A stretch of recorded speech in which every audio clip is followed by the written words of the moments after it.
why don't we get into session 74 of this campaign? We need another treat. What? Agreed. Oh. Okay, So, last we left off, we saw the party being led. The party in Swepsnos being led to the Pale Cut family tomb, and with some Dearest with some little persuasion, managed to fully resurrect their son back to life.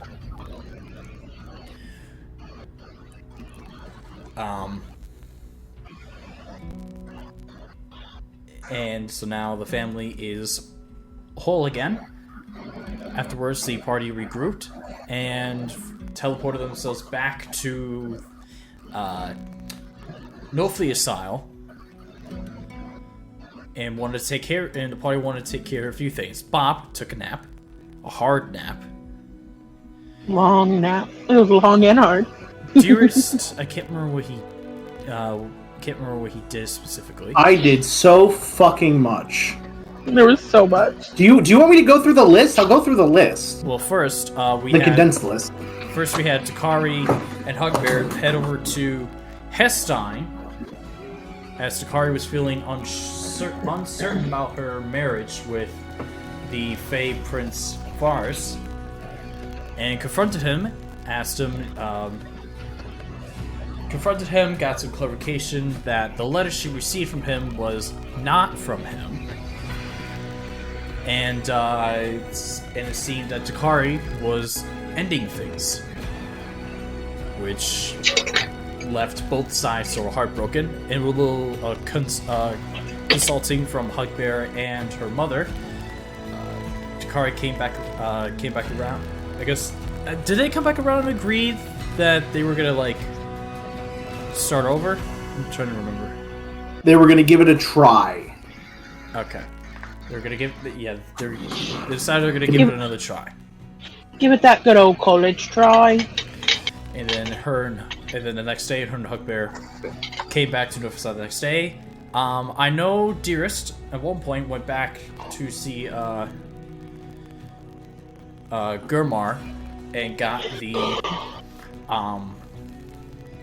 Tomb Fork to Mechanus. When he could have just put it into Dearest directly. And he gave it a test drive. And he managed to find himself in a mechanical city, in which it seemed some sirens went off as they seemed to approach, and then immediately teleported back, and he started running over to the party to let them know it worked. And this is where we pick up.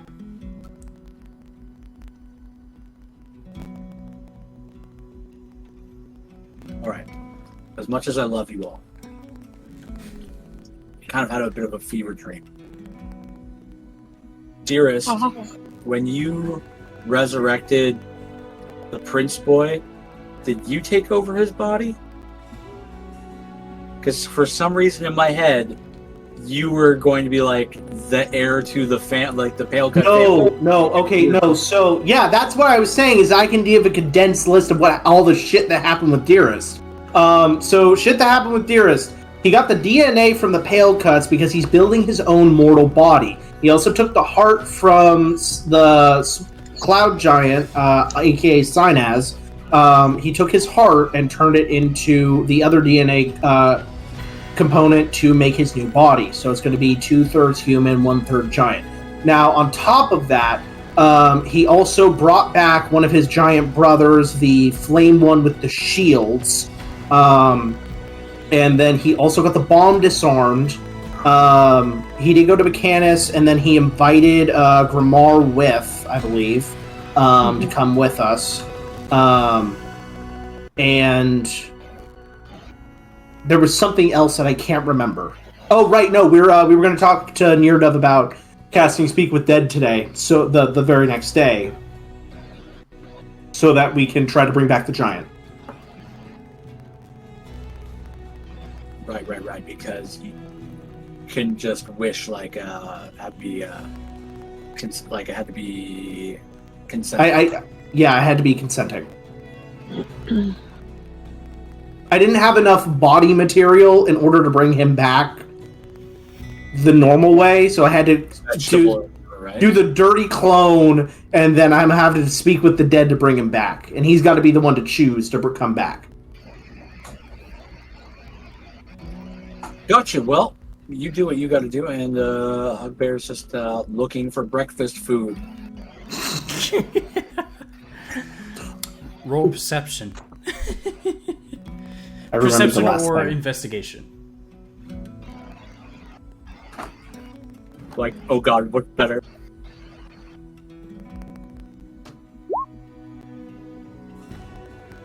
$19. Yes, you do find breakfast food. Oh, thank God. But it's old bacon from Bob's pocket. Rip that nat 20.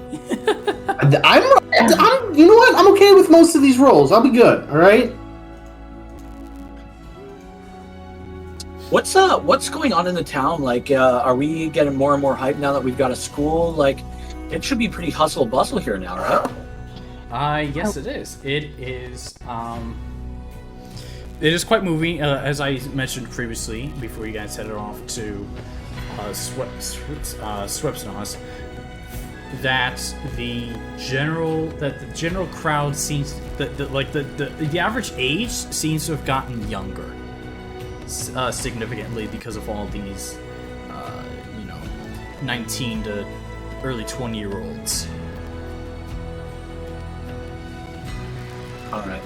Are they a bunch of like high energy, fucking up my breakfast spot? Late teens? You got some cool kids. Have they turned my favorite breakfast spot into a goddamn Starbucks?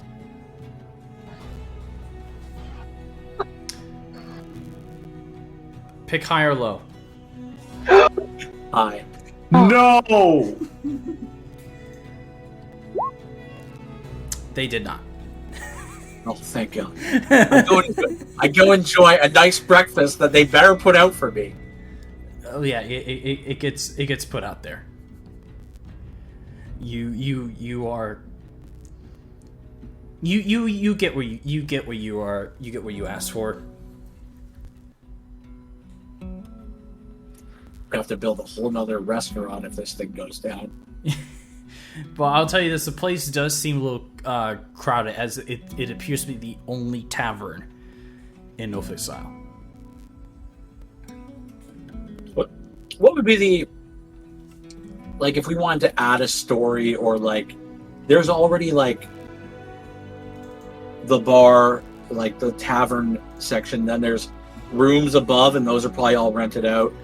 So like if we wanted to continue on with this thing, we would have to just like add floors, or we're just gonna have to expand the city. There aren't any room points left with the tavern. You had one extra room point, but that was used up by the battle ring. Got you. So, Okay. So you'll either have to build a new building.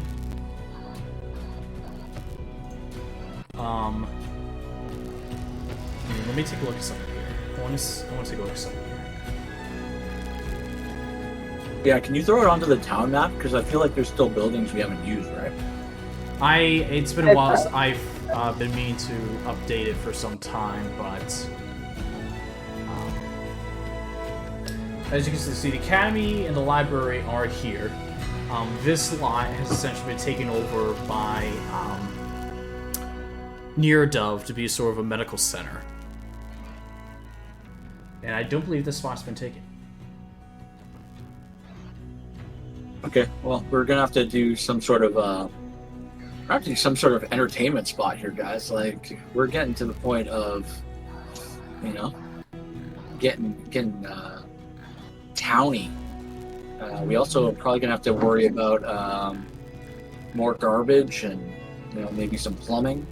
I don't know if it's accounted for any of that. There is a theater, and there's also a sewers. Okay. Why don't we turn Arle's home into something instead of having it like as Arle's home? Because it's not being used now. I would say at this point, every person of the blade, whoever's left of it, of the silence, has eventually moved out because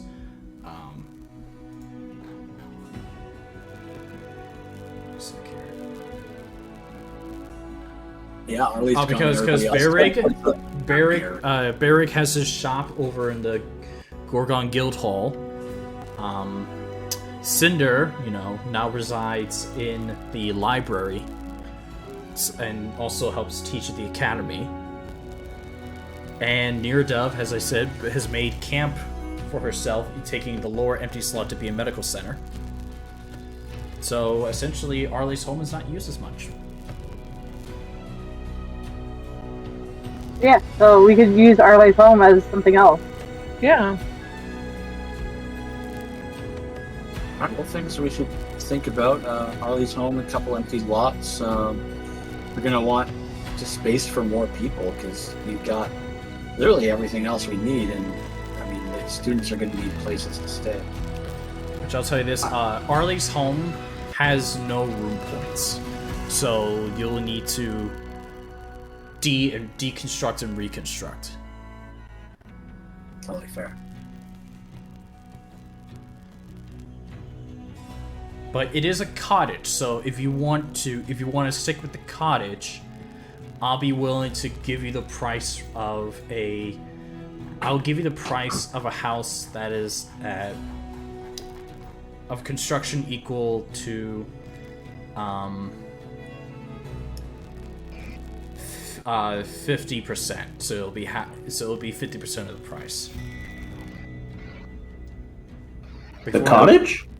We'll make plans off stream. Okay. Did anybody have anything planned for today other than breakfast? Nope. Anybody seen Dearest lately? Sorry, I've been eating pancakes for 4 days. I didn't really have much of a plan.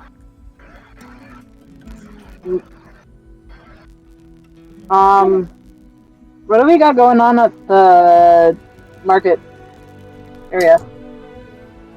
Let's see. Market. Oh, I forgot to mention that Bob made a deal. I think it was Bob that made a deal with the person who's the alcohol traveling merchant to sell drinks with the mighty glaive to help spread new drinks. Oh. Which one of them is as Bob tasted previously, is a clear, it's clear as water and it looks like water, and its main ingredient is potato. I'm calling it Bopka.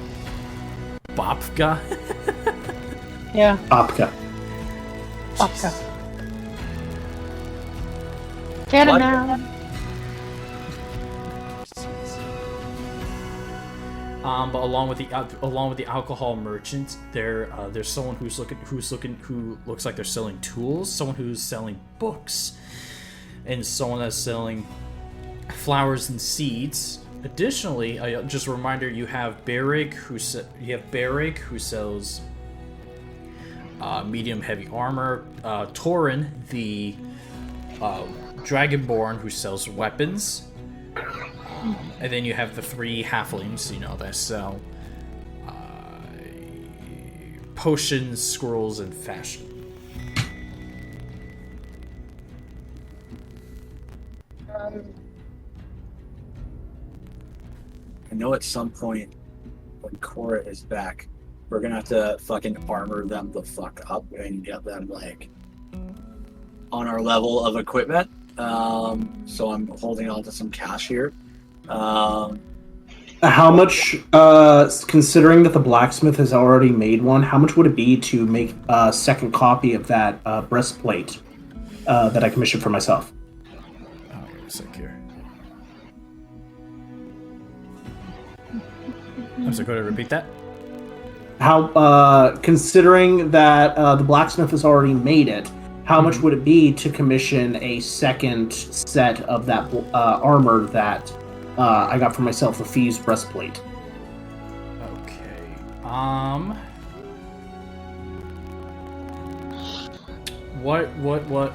What's its rarity? Very rare. Very rare. Okay. Yes, because it was a combination of stat-wise mithril and adamantine that had high benefits, so it ended up like being very rare. So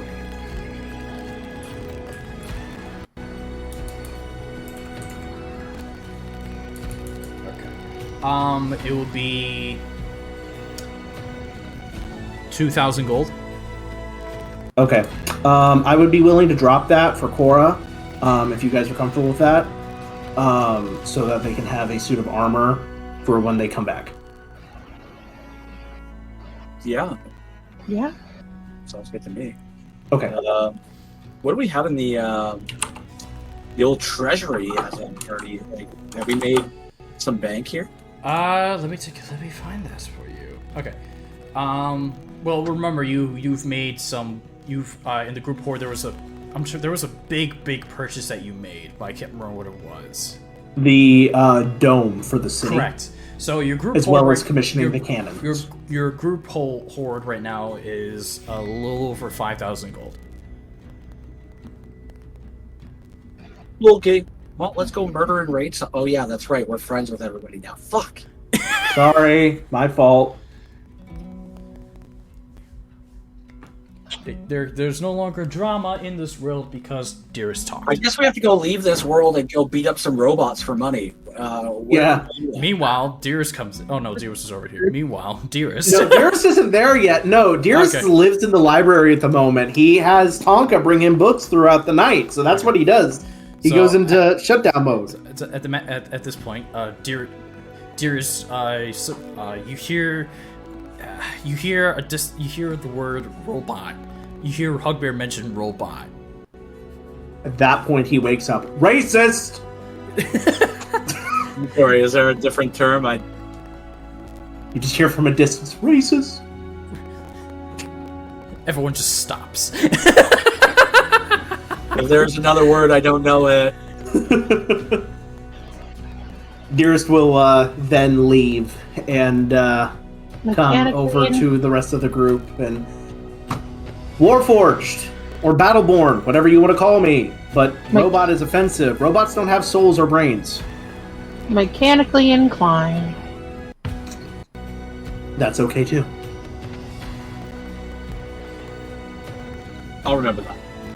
Tin Can. That is racist. Like, it's okay if Slice calls me that or I call Slice that, but it's not okay for you to call me that, considering that you're made of flesh. You're not metallic. How do you know that? True sight. And also, I would be able to see mechanical by this point. Bob, have you been replacing your parts? No. But you can do that? Are you Robot? Robot? Robot. It's a robot. Robot. No.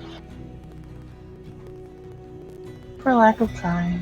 Listen, guys. I know Takari and I have been running around the world and doing a whole bunch of relationship drama stuff, but at some point we do need to save. What relationship Life, drama? right?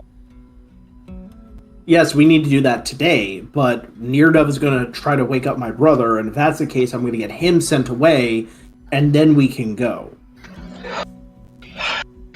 Anybody else have any plans? I was going to go check the market for a couple things, but if you guys, I don't know, they're not really too important though. I think that sounds very important. Yes, that's why I came in screaming yesterday. There's air, there's air. Oh, I thought you meant all around. I disappeared to another dimension to check if there was air. I came back screaming, there's air. Context clues, guys. Come on. I mean, I've been microdosing with this guy for a while, and I don't know what's real anymore. What's microdosing? He was doing drugs with Dearest. You weren't at the wedding. No. I was attempting to keep the city from blowing up at that time.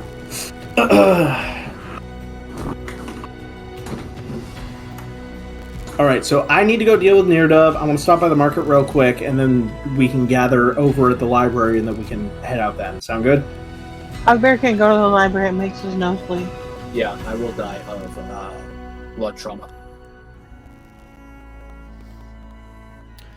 For everyone else, the library is fine, but for Hugbear, there are layer actions. I take emotional and like exhaustion damage. You don't take any type of damage, you just take damage.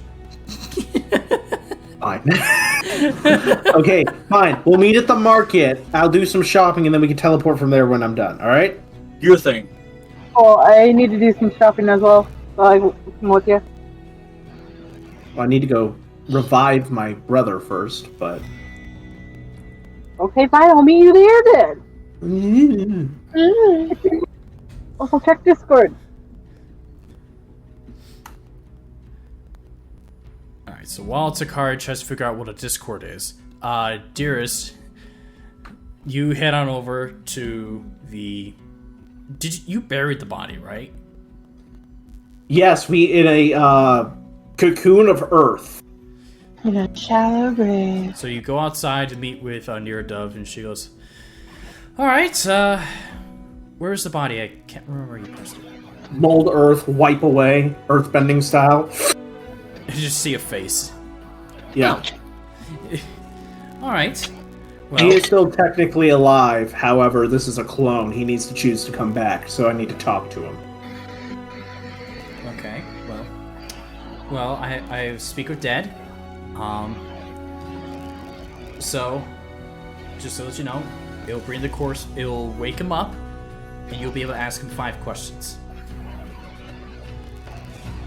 Okay, but it is him, right? We'll see. I mean, you created a clone of him, right? This is not really him, this is a clone. This is a clone of him because his actual body died, but when he takes over this body, it will be his. So I need to speak to his spirit. Alright, so we'll see if this works. Because I've done it on bodies where the body, it was the original body. I've never done it on a clone, so... Oh, let's see what happens. And, she sits down, and she casts, the spell.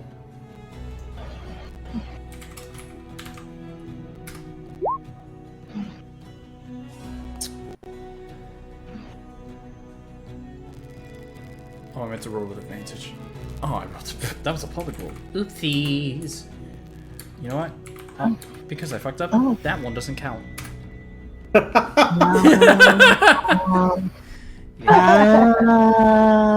go. You okay there? Alright, A glitch. and she casts a spell, and she has the word, she does the hand motions, and she fully casts the spell. It seems like nothing happened. Uh-oh. Oh, shit. Daddy-o.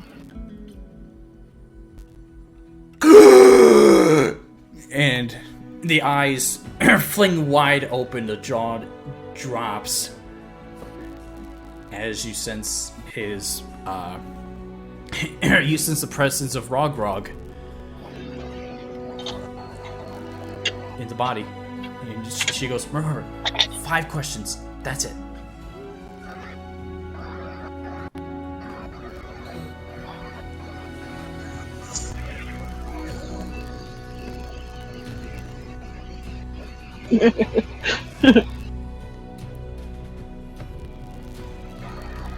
Sorry. Is Dear still there? Oh no. Did we just lose Boyo? Am I frozen? Hold on. You were doing that spinny thing, Ben. God fucking damn it. Hang on, wait. You're back. Am I good? You're good. Am I good? You're good. Okay. Listen, the trick for the spinny thing is you turn off your camera and turn it back on real quick. Show your tits. I love it. I love it. I love it. Man, if only Discord doesn't fix positions, I should be able to move things around in a call. Like Zoom. Anyway. Great for me. It was just a freak out for me. You know what fixes that? Quincy? Using Zoom. Oh well. I got tired of paying monthly, and I got a house now. Valid. But yeah. Like he's special. So you see Dearest sits there, holding up a hand, basically for 5. We need 5 questions. I have a house.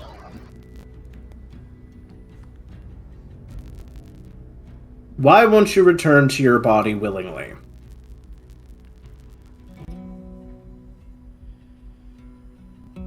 I died a warrior's death.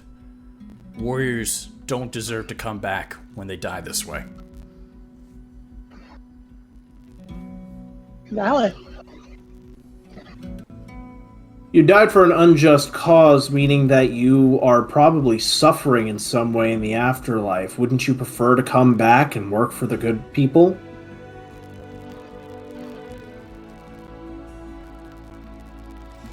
Especially when one is family?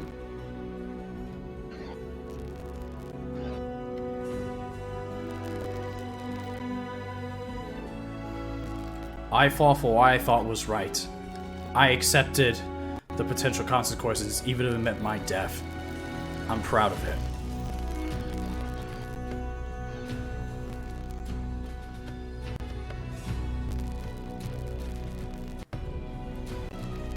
But history will see you as a villain, because right now I see it too. Wouldn't you rather be seen as a hero?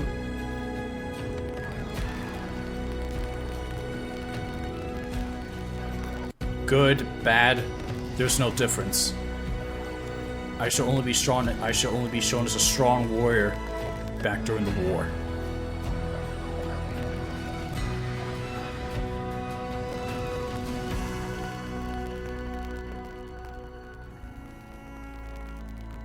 Would it make a difference knowing that your brother is probably going to get married and he would prefer to have you at the wedding?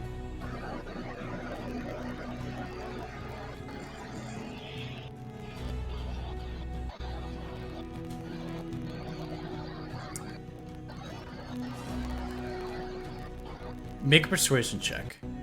But just know the DC's high. That's fair. Low bar, persuade.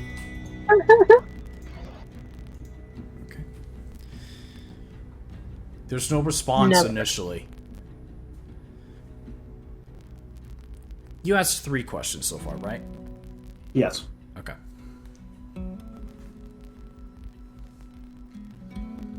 One of them was a 2-parter, though. So. Fair point. 2A and 2B. I never cared for such social activities. I trained and focused on battle and war. Hell, I should have written a book.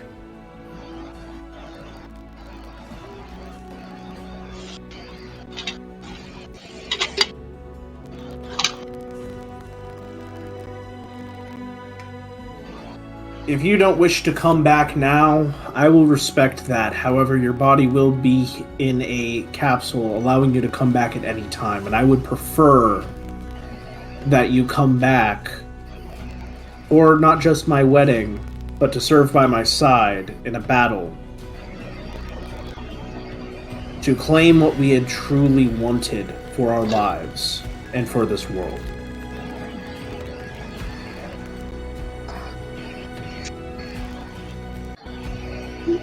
Will you come back for your family?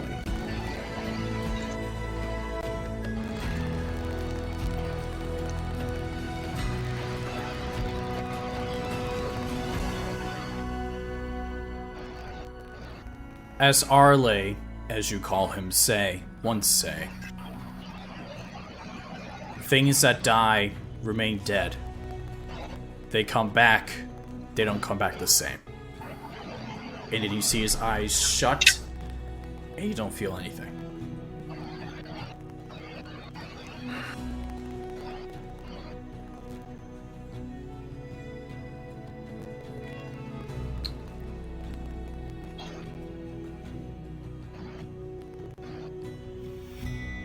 And then Nirdo speaks up and says,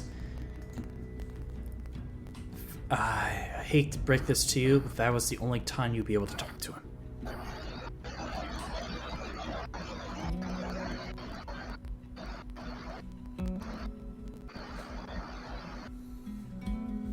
I appreciate it. Thank you. It hurts that I wasn't actually able to free my brother, and that I had to be the one that killed him.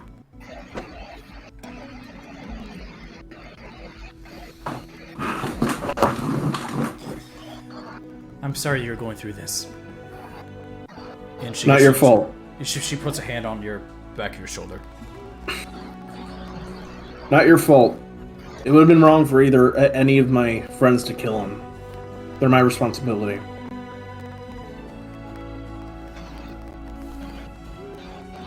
They've been misguided, and I need to make sure that they don't make the same mistakes. Not the same ones I did.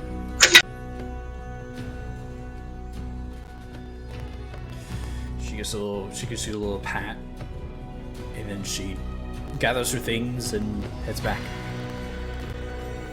Dearest will spend the next probably half hour just using mold earth to truly bury this body.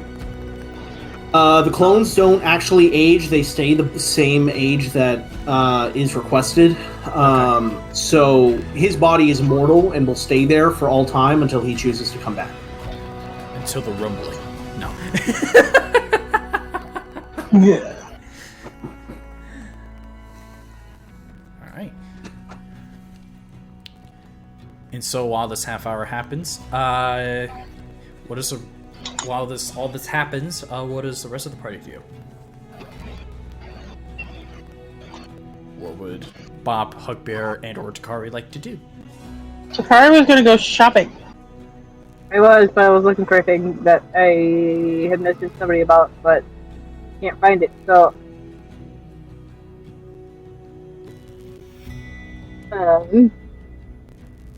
you said there was a book place, or bookseller? Yes, there was a bookseller. Speaking of which, didn't Bob buy Takari a book? You bought her, I believe you bought her the next series for the Sherlock Gnomes. I know Bob has a couple books, but not for Takari. 2 books. Let me take a look here. I have no memory of it. And I was like, oh, I'm gonna write them down later. I don't know if I actually wrote them down later. This is what I get for believing you. I super believe in me.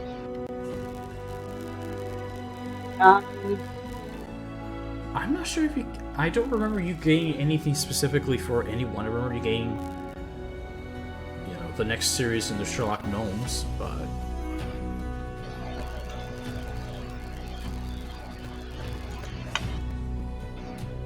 Sherlock Gnomes. Sherlock Gnomes.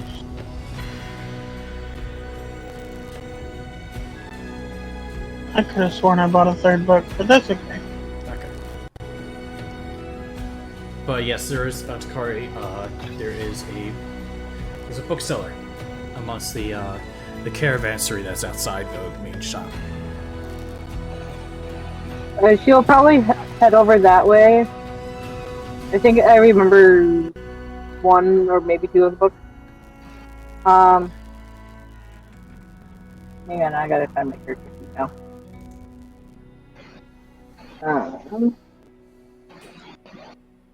Because I had 1. Yeah. So, she'll, my name's not working. Is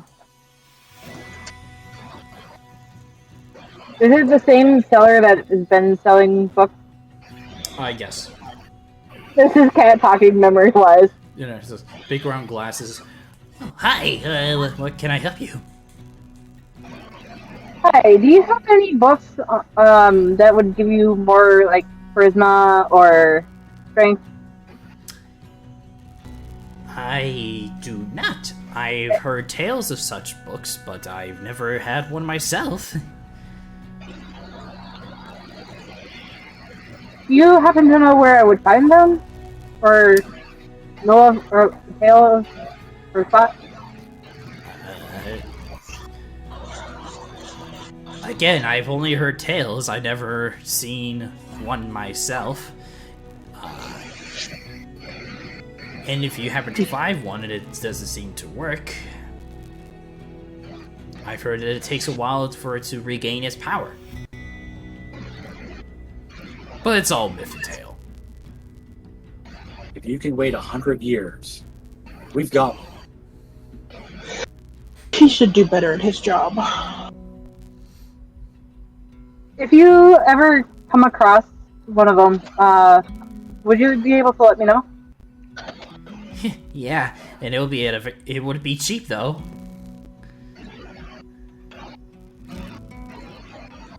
That's fine. Would you be interested in anything else? I've got, you know, I've got books. I have stories. I don't have much on me right now. I had a customer previously come by and they took a couple of my bestsellers, but I told you I took more than one book. Do you happen to have any, like, I don't think it's fair that nobody else remembers. you should have written them down. Your face! What was that, Takari? Would you happen to have any, like, baby books, like, for a small child?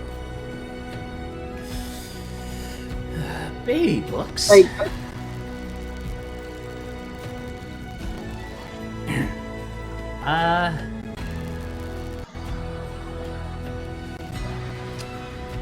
I mean, I do, but I can't guarantee that it's by a professional. do you have any children's books? I have it's called a Dummy's Guide to Babies. No, like, an actually, like, little storybook for a child. Oh, yes. Not how to raise one. Give me a sec, because I need to get creative. No, we don't need help to raise children. 1 gnome, 2 gnome, 3 gnomes. Blue gnomes, green gnomes. That's a book. 1 gnome, 2 gnome, red gnome, blue gnome. That's a baby book. It's a baby book. I'm being ignored. I don't appreciate it. No, I'm sorry. I've been thinking. I Sorry to have put this you one. on It's the spot. called. Oh wait, shit! It ran away. Fuck. Oh, the kingdoms you'll go. The Tabaxi in the Hat. I was trying to make it rhyme. Damn it. I have no. I have this children's book. It's called Insert Funny Title. Green eggs and pancakes.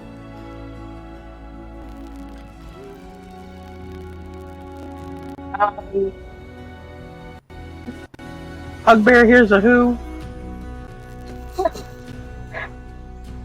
You could be using any of those. I know. I just. These are some prime puns. I know. I'm just pissed that I can't think of anything right now. You've been given so many, though.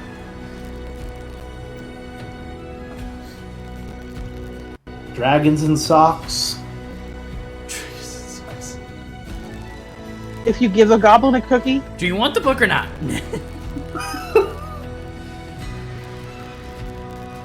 Sure. How much?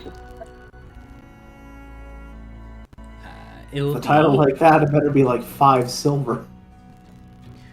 it'll be a gold piece. Wow. Rip off! Yeah, sure. Bob will write you a better book than that shit. She'll hand him over one gold. Cool. I was not on the right screen. I moved things. Anything else I can help you with? Not really. Alright. And she'll go, and we have a potion cellar, right? Correct. Ew. So she'll head over to that. Pop will I never do not forget. If somebody says the words potion cellar anywhere within like 1,000 miles radius of Bop, she goes, ew. She doesn't know why, but she does. Alright, so you walk, so you go to see Biggins. This isn't bad. Biggins is pretty cool. Hello Takari. Looking for something? Hello. I am. Would you happen to have a blood well vial? Either +2 or +3? Do I have a what? Blood well vial.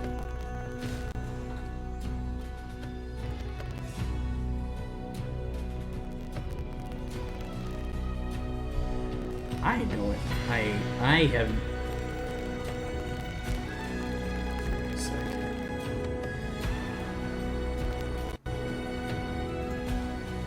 Well, I have something that's similar to that. It goes under. I have this. I have this oil of sharpness. We're looking for the blood well vial, specifically. You're gonna have to send me the name because I have a hard time hearing you say that name. Blood well? Bloodwell? Yes, blood Is it- well. Is that an actual D&D item? Oh yeah, I that's a don't magic know. item. Yeah. Could be. Wow. Once again. I was doing research and I lost my research. So I don't remember where I found it from. You're steadily losing credibility. Shush. Not you. I was doing research, but I lost my Listen, I was research. not very well. My brain is not working at all today. What is a brain? I don't know. Oh, well, I do have, I do happen to have one of each. +2 or +3? The +3 is going to be 25,000 gold. The +2 is going to be about 2,500. That's a huge difference. That feels We'll get the disproportionately different. Would you rather make it 10,000? I'm just saying. I can make it 10,000. I'm not there. We'll go with the +2. Alright. So 2,500 gold, please. Go ahead. You said 2,500? Any other potions you need? Oops.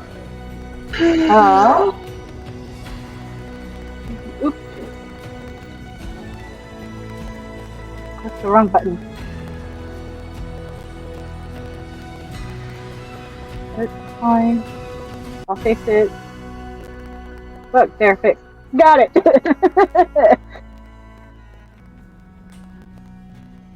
So, not that I know of, for potion-wise. Unless you have any health potions. I do. Depends how much healing you're looking for. Preferably either greater or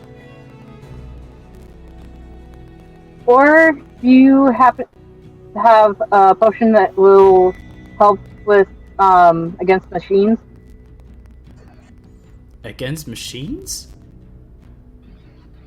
So like robots. Corrosion. You want a potion to help you with against erosion. You realize you're not a machine yourself, right? Unless there's something you're not telling me. Here.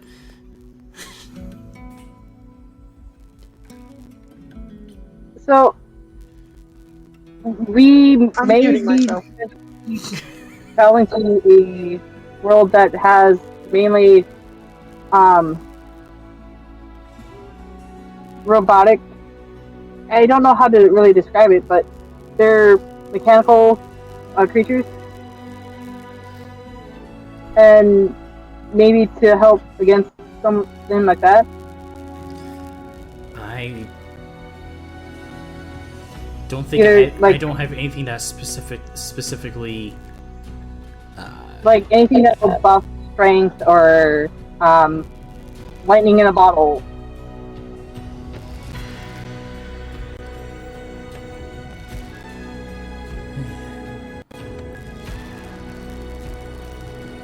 Sorry if I'm being a little bit more specific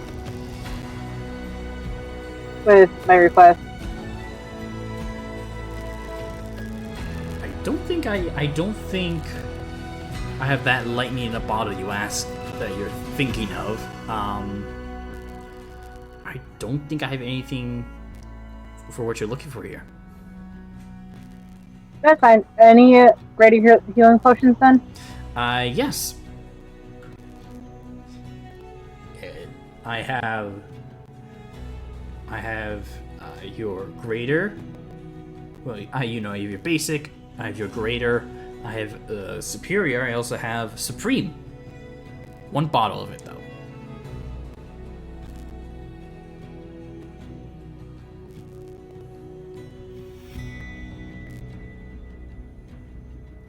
How many greater healing potions do you have?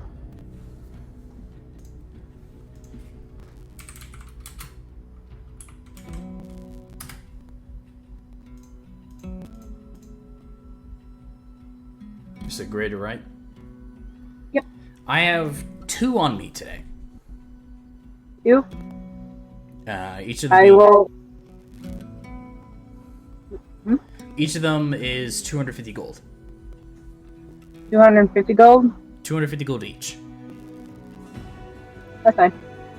You'll hand over. 500. Oh, okay. Yeah. You'll hand over the 500 gold. Thank you for doing the math for me, because my brain was like, okay.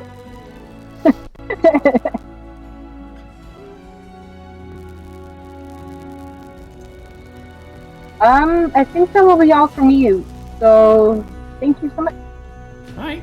Have a good day, and good luck with those robot, mechanical creatures. Thank you. I don't want to be called. And you'll- Dearest already called someone racist today. I don't want to be the next one.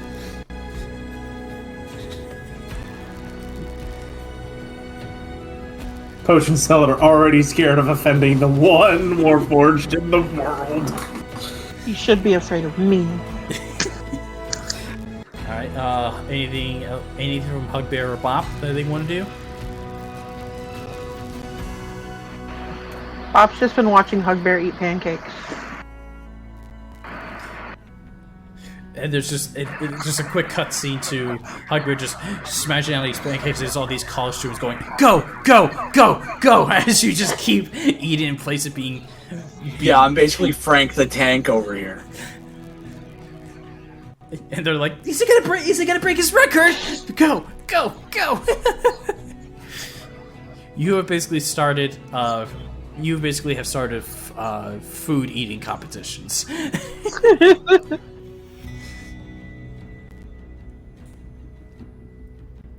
So, Dearest, do you want to do some shopping? Yeah, I just want to do some shopping. Okay. Have I already commissioned the armor, or do I still have to go do that? I don't think we did. Okay, so that's going to be... This is for Corra? Yeah. Okay. Yeah, you need to commission for it. Okay. I know he picked up his armor, but he hasn't commissioned one for Corra yet. Mm-hmm. So, yeah, he's going to go to the armor seller first. Okay. Wherever the blacksmith is. Alright, so go to see Beyrig in the Gorgon Guild Hall. Where Right. the Hunters Guild is also gathered in. Dearest is still in a robe. I would like to point this out. He still hasn't gotten normal clothes. Nope. There There is a high fashion seller, just to let you know. He is wandering around in a bathrobe. He doesn't want to get new clothes until he gets his new body. You enter. You turn around and see Beyrig seems to be hammering stuff. He looks over to you and says, "Boy, how can I help you?" Well, you did such a wonderful job on this piece of armor right here. I was actually hoping that you could make one for our party rogue. Alright. Same thing? Same thing. Alright, that's going to be 2,000 gold. I gotcha. He's gonna put it down for him. Alright. If you could do me a favor, though. You know Hugbear's emblem that he likes to put on everything? His hand, yes. Yes. Can you put that on both the back and front of the breastplate for me? Sure. I appreciate that. Thank you. You sure not just two in the front?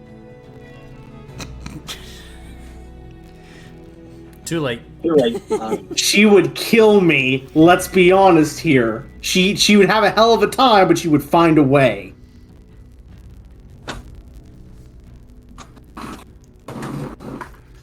Okay, so you make the commission with Beyrig, and he gets going with making the armor. He's gonna drop an extra, fucking words, sorry. He's gonna drop an extra 250 gold, for that, extra customization, just to be nice, so. And he takes it. Good business there. I'll get to it right away. Take your time, we got some time before we get back. Now where the fuck did I get? Where was that Mithril? And goes back.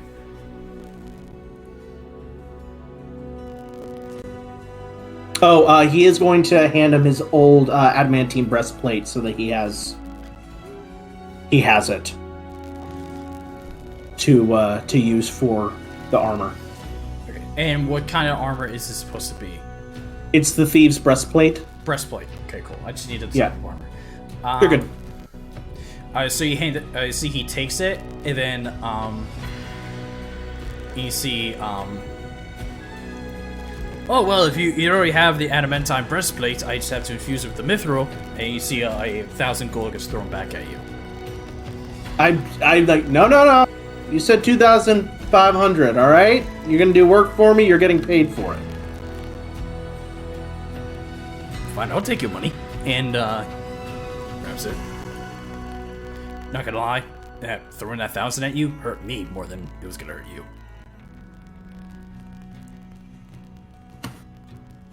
I get it. I appreciate your work. I'm gonna pay you for it. So,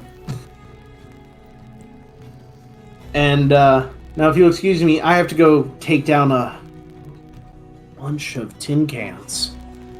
All right, good luck with that. And with that, he's gonna head to the market. Okay. With that, he's gonna what stalls are there again? A person with flour and seeds, someone selling books, someone selling tools, and someone selling alcohol. And then you have you visit a Beyrig. There was a weapons salesman, and then there's potions, fashion, and scrolls. Okay, he's definitely first stop gonna go for the seeds. Okay. What seeds are there? Well, let me tell you. Let me scroll there for a sec.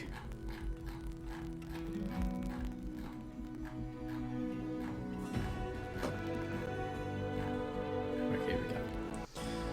And you're... Wait, where are you? Oh.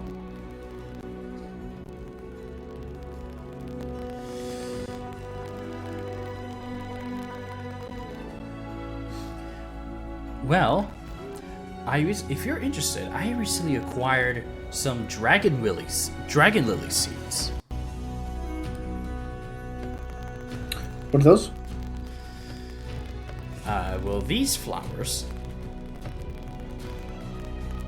Well, if you touch it with water, if you touch it with dirty water, it purifies it. Up to 10 gallons.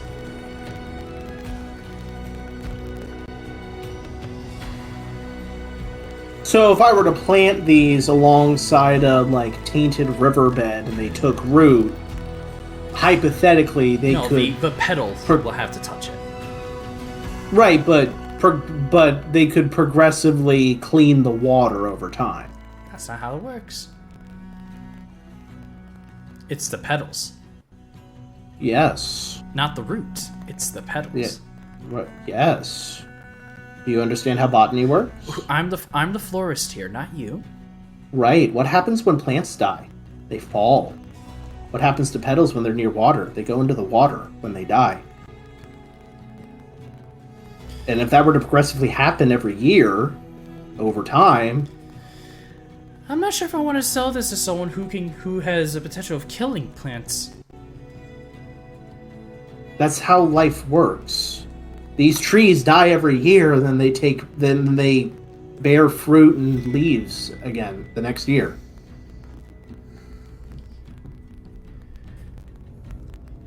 You could have just said yes and said, how much is it? Yes, but I was asking questions about how the mechanics of how these plants work. You didn't want to answer a question. You could have just said, I don't know, instead of being demeaning about it. Are you interested in it or not? Yes, I am. What other plants do you have, though? Let's see. Well, I have some whistleweed, some phoenix bloom, glow blossoms.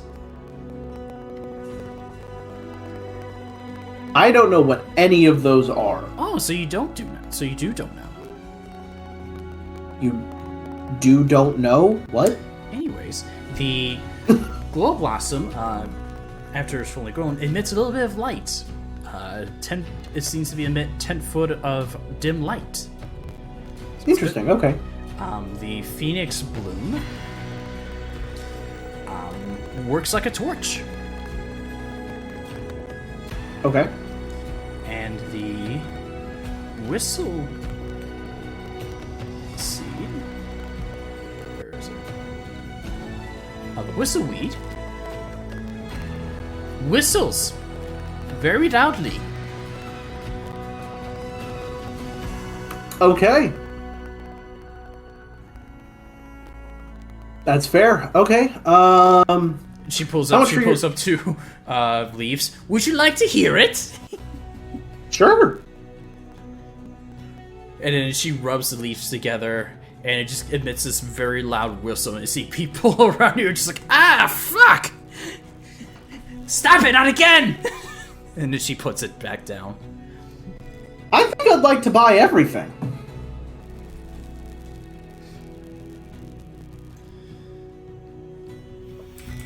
Alright, well, just so you know, I have... Let's see, I have 9 handfuls of the glow blossom. I have 9 handfuls. Wait. Sorry, I was looking at the wrong part. 6 handfuls of the glow blossom, 6 handfuls of the phoenix blossom, and 12 handfuls of the whistleweed.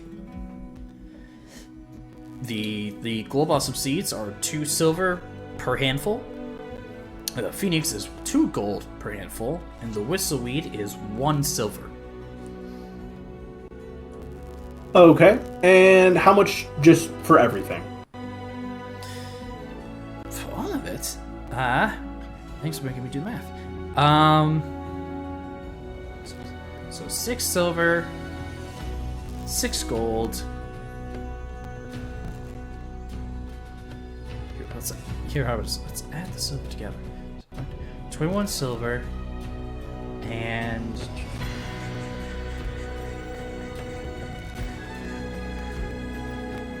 together it would be 8 gold and 1 silver. I'll take it.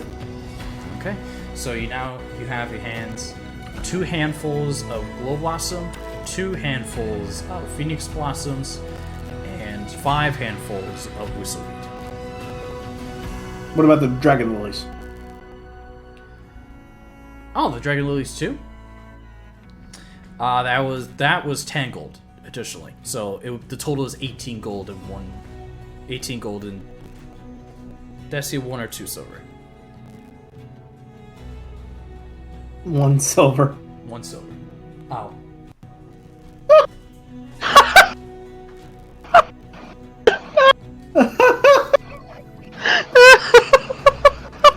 Thanks, Dad. That threw me for a fucking loop for a second. Sorry. Just. Okay. Sorry. Now that my brain's working, remind me. Wow. Don't Remind me the counts of everything. I'm sorry. Okay. That just threw me for a loop. It threw me off too. What's up? Give me the counts for the plants again. Oh. I'm sorry. 2 handfuls for the glow blossom, 2 handfuls for the phoenix blossom, 5 handfuls for the whistleweed, and 1 handful for the dragon lily. And you said 1 for the dragon lily? Correct. Okay.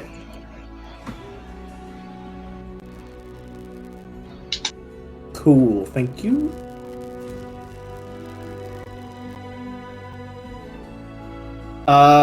So he was just gonna check out the books after that. Alright.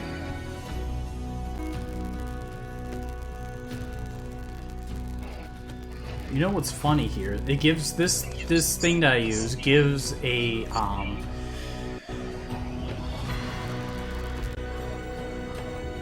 gives a description of what each plant does, but someone would say they have like a DC or like a saving throw, but they don't provide the actual number.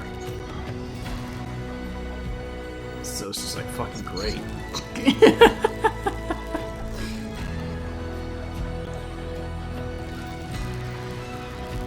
Anyway, you wanted to see the books? Okay. Hi. What can I help you with? 2 things. 1. Oh boy. Honestly, I just want to know if you have any magical books. No, I do not. None? None. Okay. Then next question. What do you have for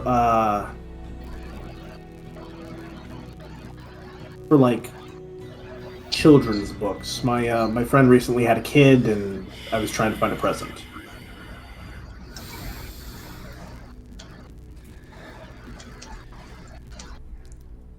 I have this book. It's called Tabaxi in a Hat. I'm not gonna get into any further detail. It's 1 gold. Okay, I'll take it. And he just gives it to you. He's gonna peruse the book real quick to make sure it's actually child friendly, and then put it away.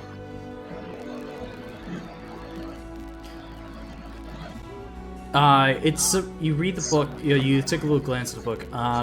Make an investigation check.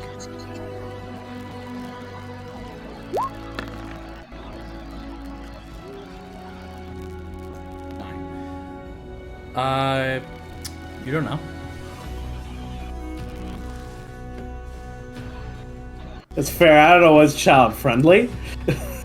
You basically glimpse through the pages. You see pictures. You see colorful pictures. Whether it's supposed to be child friendly or not, you can't really 100% confirm.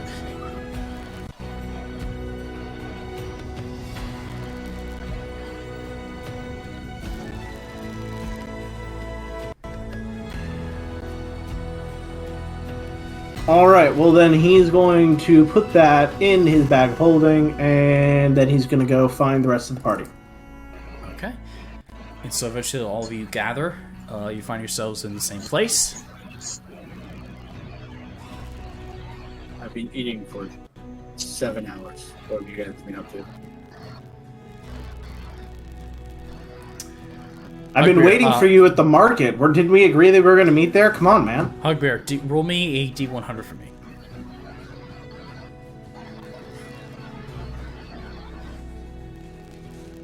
I don't know why my browser is just closed.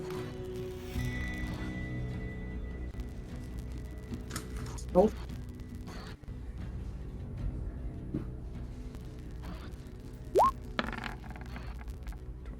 For the next 12 hours, you feel yourself being 29 pounds heavier. It's a good thing I'm so strong.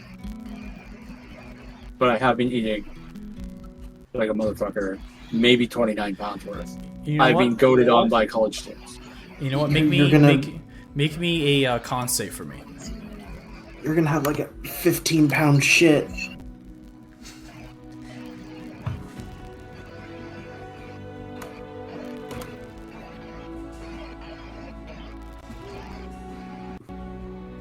So we're all pretty much together at this point?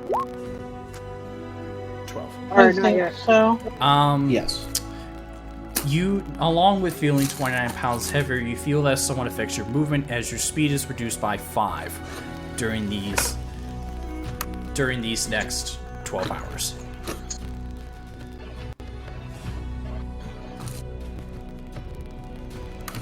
So just remember whatever your movement speed is, minus 5.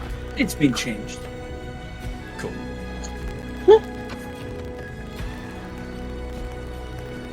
You need to say it like William Shatner. Oh god, I'm so full. Dukat comes over and says, looks like you've been getting a little away, huh?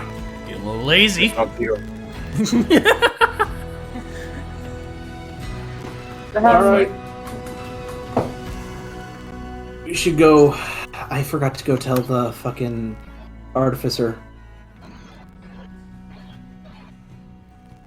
You're still not ready. Yeah, we're still not ready. I have to go grab him. Another round of pancakes. Oh god. No more pancakes. Dearest is gonna go find. Oh my god, I forgot his name again. I made a note and everything. Gurmar? Yeah. Jesus, man. No more pancakes. Hey, Bob, I can eat a few more. We need you.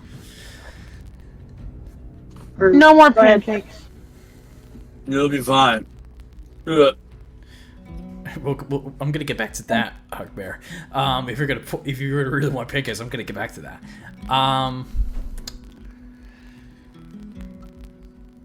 Okay, so you go off and you do find Gamar in his shop, passed out. With, shockingly enough, what's shocking is you see him passed out. There's no bottle on him.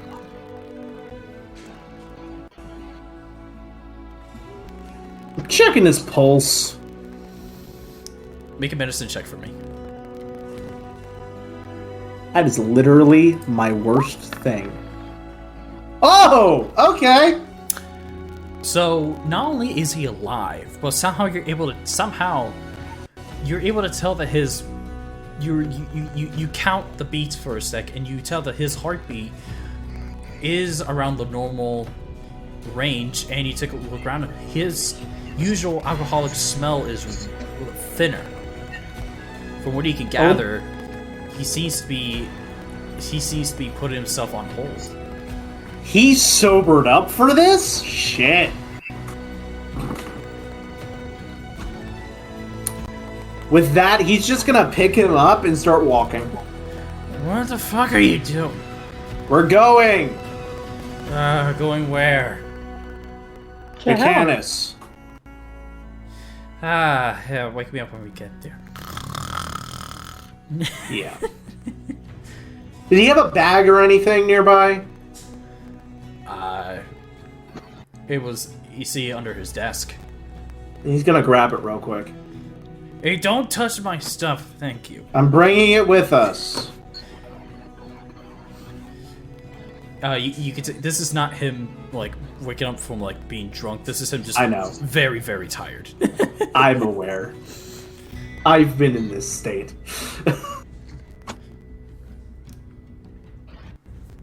Cool. So he's gonna drag him back, All right.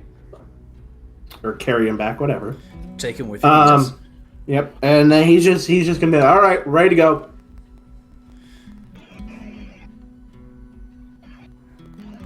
Someone take my hand. Someone put their hand on my chest. Is he holding him over his shoulder? Hi, I'm in You alright? Oh man, you look like you need a rock pancake. Hugbear, make another con save for me. Pancake con save. Is there alcohol in the... Okay, you're fine. You're not poisoned. Pancake poisoning.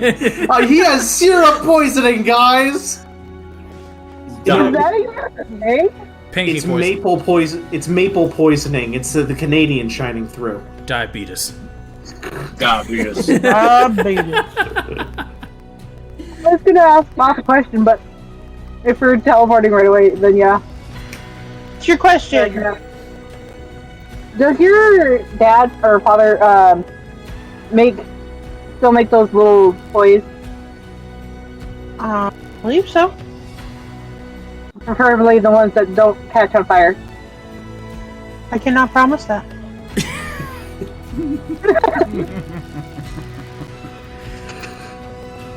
You have to pay extra. I don't know why, but okay. Anti-explosion costs extra.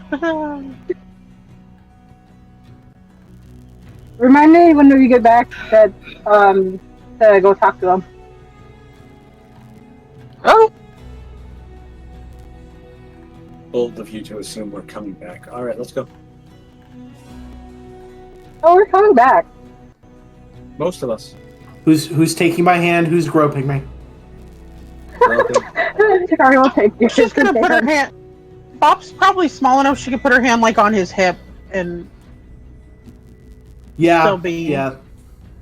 Okay, so Hugbear's groping me. I have Takari's hand and holding Grimar. Bob's just grabbing thigh. Okay, so You're like a goddamn Ken doll. the Why did four. you make so, it weird? So the four of you and Gamar. Were we bringing anyone else? I mean, Because we need to make sure we have a spot to bring Slice back. So assume that we have one more than we do. So right now there's 5 of you. So, Dugok's always welcome, but 6. We're at 6 then. Okay, so you bring. No, we're no 6 including Slice. So I'm Okay. putting that in our. Gotcha. So right now it's still 5 of you. Okay, so we could bring Dugok, and then we have spot for one more. So do we want to say we bring Corra? You can do that. or we leave Dugok behind and there might be somebody else we need to save we don't know yet. That's true, actually. Yeah, let's leave Dugok behind and Bring yeah. Corra. bring Corra. yeah.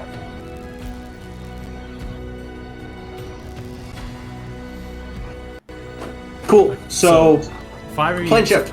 So the 5 players and Gurmar. Yeah. All right. So you cast plane shift, and as you get ready to teleport, you hear enter password, and you just wait a minute and you hear password accepted. Mar, wake up. You're going to want to see this. Right before we teleport. What? And you teleport.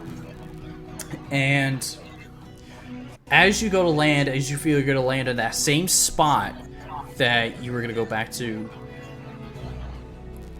you feel as if your trajectory gets altered by something. And you land somewhere. As you land, all of you find yourselves, all of you look around, you find yourselves in a room with a blank metal wall behind you, and the other 3 walls are cell bars. And this is where we're going to take a break here. I hate being in jail. Fuck. So we're going to take a 5 to 10 minute break, and we'll pick up the session here. Let's continue from here. And so, I'm going to get some more soup. I'll be right back. Okay. Kidding. And so all of you just plane shifted to the Mechanus plane, and you all find yourselves behind. You find yourselves in a large jail cell, and you look around and you see it's empty, and you see no other creatures that are in this place with you. I didn't do it! You said there's nothing in the cell with us, or they're around us? Nothing, no creatures inside the cell, no creatures in the cells or next to you. Dearest is putting down Grimar. Hey. He did it! And it points over to you, Dearest. Shut up. I demand trial. I demand to speak to my lawyer. Everyone cover your ears. Takari will cover her ears.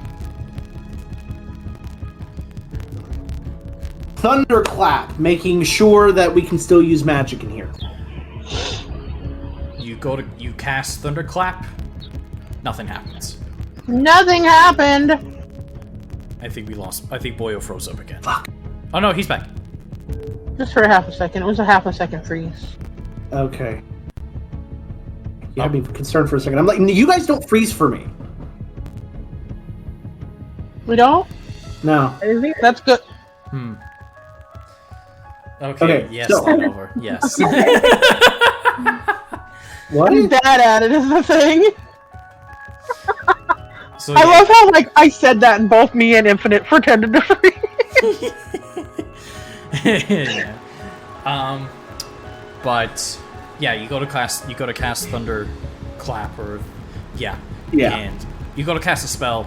Nothing happened.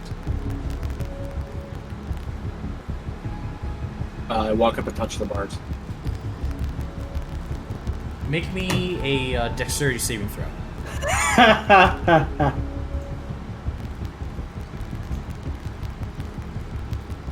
trying to keep myself awake. Which I will not tell you. You will not have advantage on this. Rude. So it's just whatever the first roll is.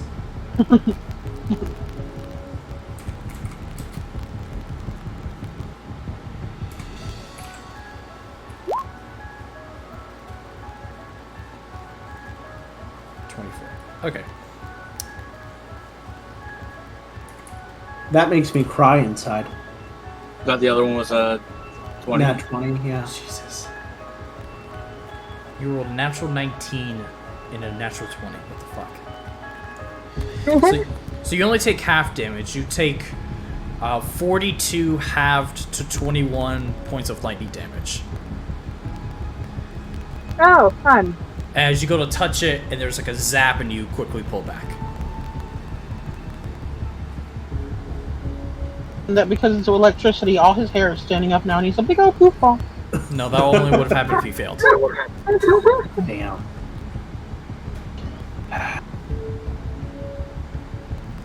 You okay? I immediately Cast vomit up magic. some of these pancakes. What was that? I immediately vomit up some of these pancakes. Okay. God damn it. So we can magic. We can't touch the bars. And as you throw up, as you see the vomit's about to hit the floor, you see a panel of the floor, which is below Hugbear's vomit projectile. It opens up, and you see all the vomit just falls into this hole, and then it closes. Okay. Oh, thank God. And I go into the corner of the room. I said, everybody look away.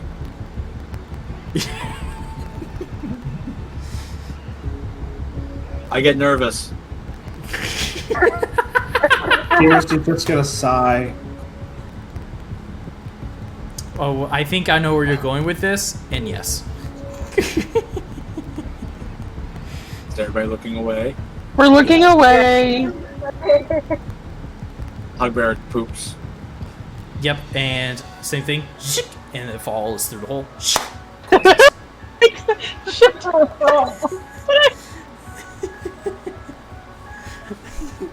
Alright, so I have one plan for escape. Oh no. No. No. You're not No. doing that. What? Are you Dearest all- is gonna bang on his stomach. Tonka, wake up. and it opens up. There's nothing there. And you look further around on yourselves, and all of you realize all of your items, so your armors, weapons, armor, weapons, magical and non-magical items are gone. The only thing on you are the clothes on your backs. What about the things built into me?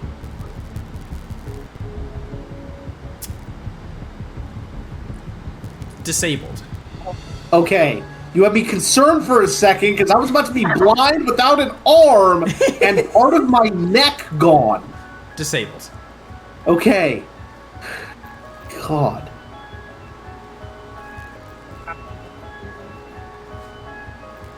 Alright. Well, you are all at a bit of an advantage. You can at least do magical things, right?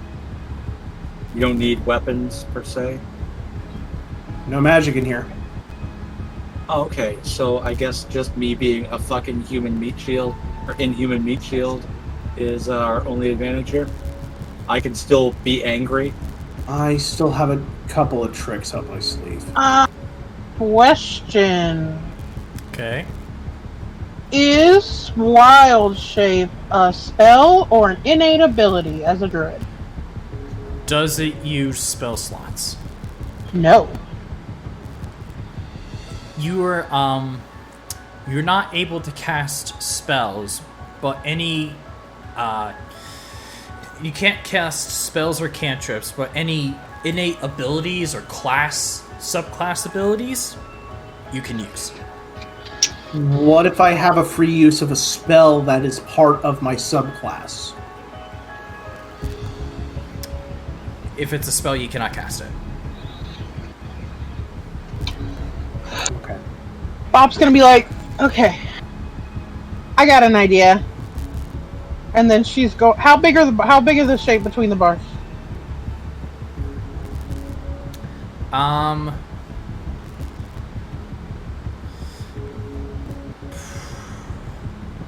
What's a typical length? Couple inches. Yeah, so I would say like 5 inches. The worst one I've been in is about an inch between bars. Bob Wild shapes into a rat. Okay. And you see Bob just turns into a rat. The only thing unique about this rat is that there's a little fox ears and a little fox tail. Damn it. You've made it a part of your character, Lynova. I know.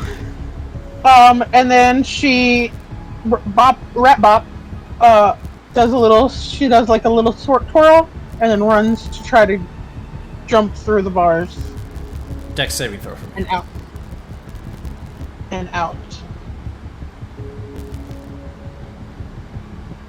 It's gonna have like a force field bullshit thing.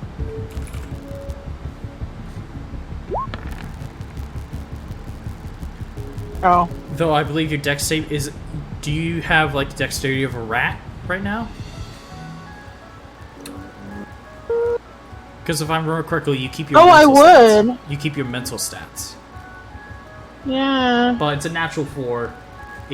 I'm pretty sure rats don't have a 10 plus. I mean, it's not a 10. It's. I mean, there's no plus to it, but the rat's natural dexterity is an 11. Okay, so 4 then. So it's just 4. Okay. You fail. You take 31 points of lightning damage. How much HP does a rat have? I'm no longer a rat. How much? I'm no longer a rat. Right, I'm just saying that like it'll be 31 minus whatever HP of a rat is. I have one more idea. I say from my pooping position. I have another idea. I don't I'm lose. not. Sorry, if my HP drops below what the creature that I transform into is, The rest carries over into your HP. we've never done that. So looking at it right now, a rat has 1 HP, so you just take 30. I might have an idea. Yeah, but we've never done that. Nice. Doesn't work. That's the way it should have worked all along. Oh, okay. Yeah. Well, that's dumb. That's why they have like, oh yeah, you go into this like an elephant form because it's just like a health sink, right? And then you can jump off a cliff and the first 100 damage is free.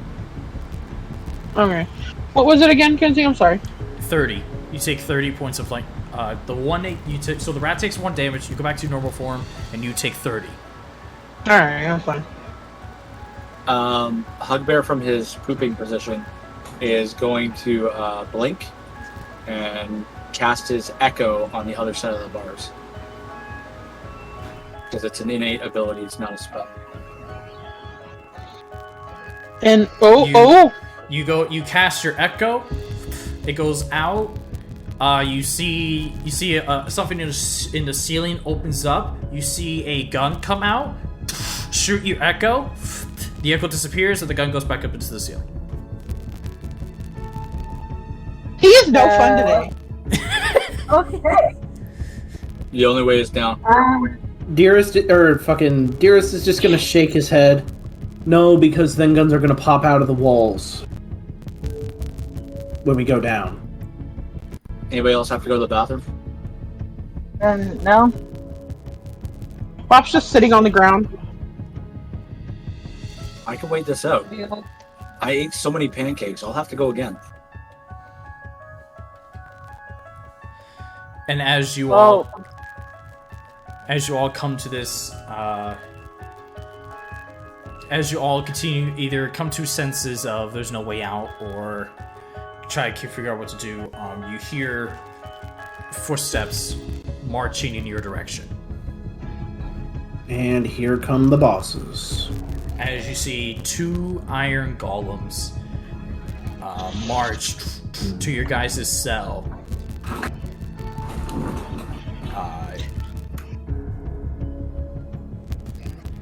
They come to your cell. They go to your section. They go to a section of a cell, and you just see it just parts open,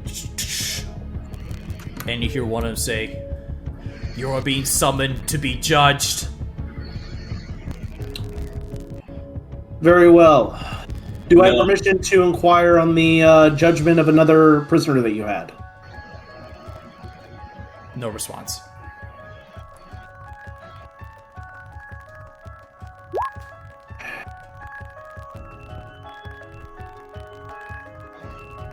Cool. Very well. Iron Shadow, wear these cuffs. What did you call me? Iron Shadow. The designation is Dearest. Get it right. And they put on these bracelets. So you can still move your arms as you please, but that sort of same nullified energy is on you. So. Great. I know how to break things. Out of character. And then same thing. Takari, put on these cuffs. Fine. Until Yep. that's you're Bop.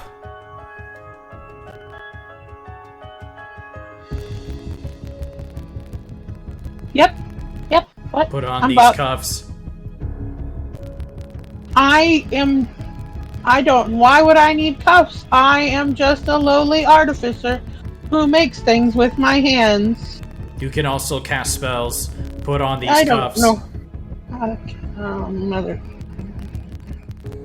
And There. Stupid. I try. Hugbear, Yeah, what's up? put on these cuffs. Can't even cast magic. These cuffs are not for magic users. Are they for sex things? I'm not gonna. No response. Can I refuse judgment? If you wish to spend rest of eternity in this cell, Can I go? I would like to one more speak to time? my lawyer.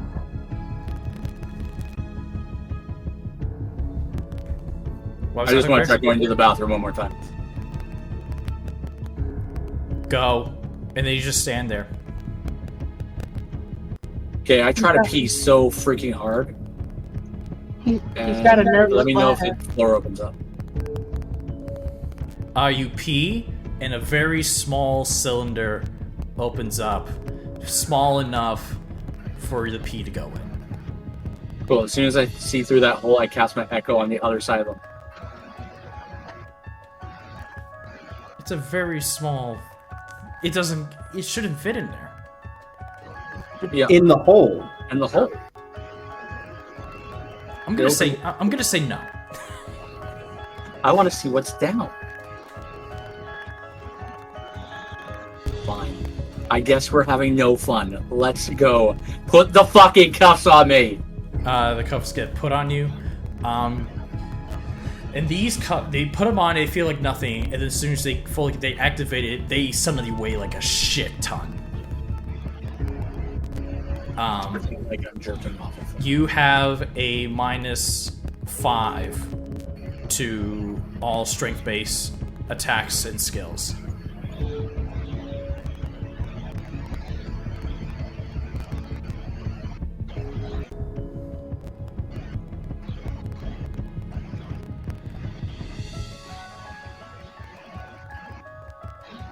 I keep doing what I'm doing.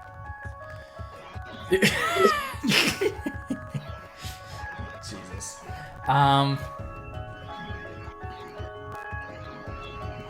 And then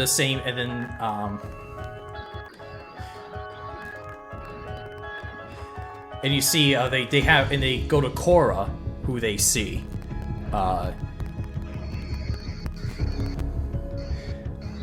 Not only do they give her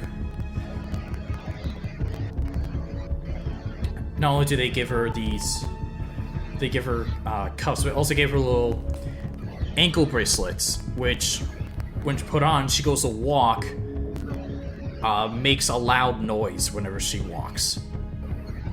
Wow. Nice of you to be one of us for a change. She is not talking. I hate. You can tell she is an expression of "I hate this place."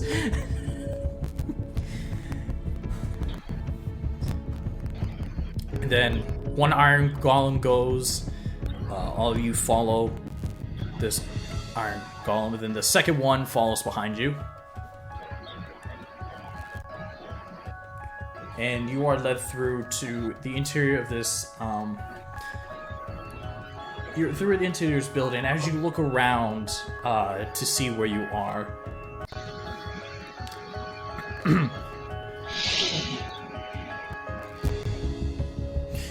you look around, and what you're able to gather is you find yourselves inside what is a jailhouse slash courthouse.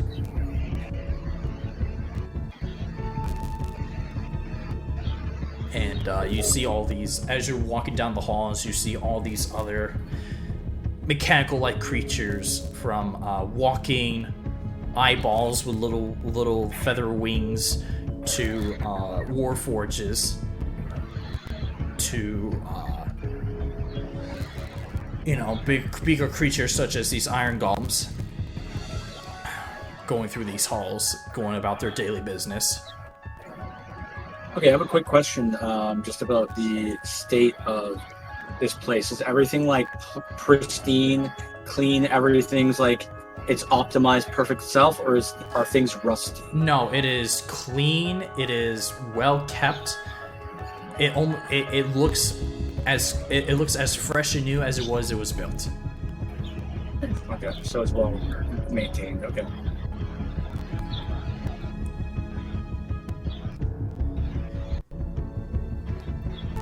Good to know. And you guys are essentially led into this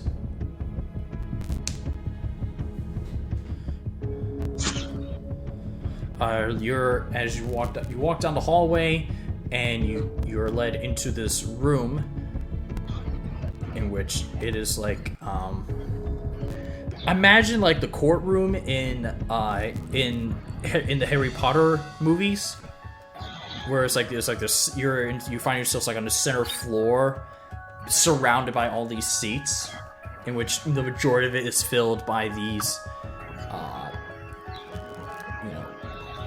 judge-like figures.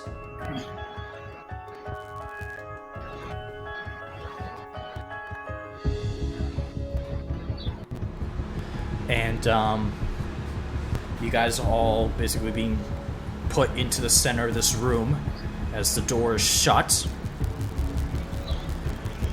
And you look around at these judges, they vary, collect much like the creatures you were seeing before you. And then at what looks to be, and you look up and you see what looks to be the head judge, and you see it is a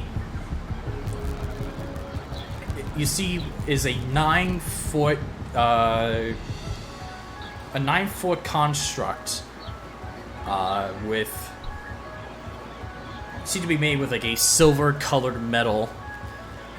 And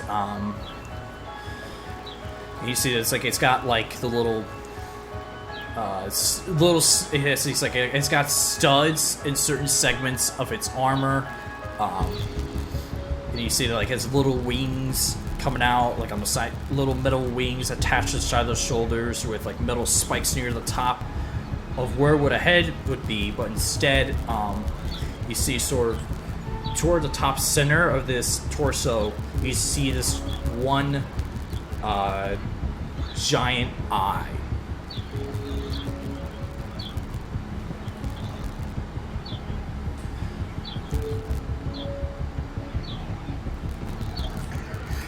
And you see he seems to be finishing writing something, and then it looks down at you all.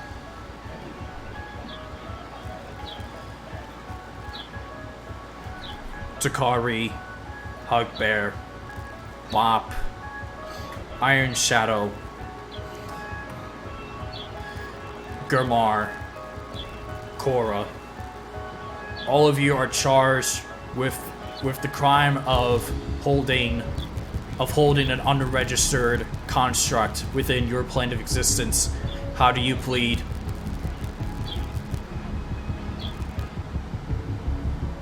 Op looks at Dearest. I don't know about y'all, but I didn't hold nothing nowhere. I don't own anything or own anyone. Before we respond with our answer, we have questions. Do you plead guilty or not guilty? I demand a lawyer. Bob, did you own Slice? No. Takari, did you own Slice? No. Dearest, did you own Slice? I did not. It sure sounds like we didn't hold this being captive. We didn't own them. They are not our possession.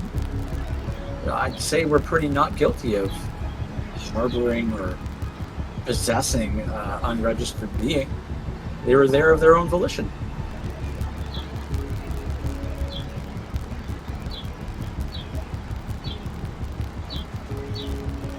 That's a damn good point.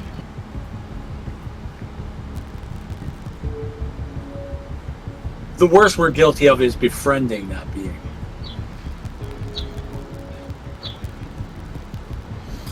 We will take that as guilty. I don't think it is, but you're the lead. I can't say robot. So, mechanically inclined. Right? Yes, there we go. Judge. Head judge. You judge head. Something like that.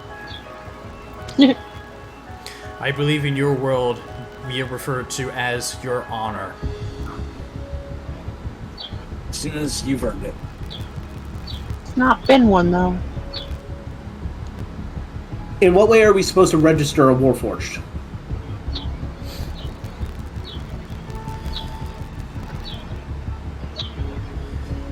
Whenever the rule states that when a creature makes his Warforge, he must send parchment to Mechanus for approval of register and creation. And only upon approval can he be created. We did not receive such letter for the unregistered we have above us. And he points up, and you look up, and you see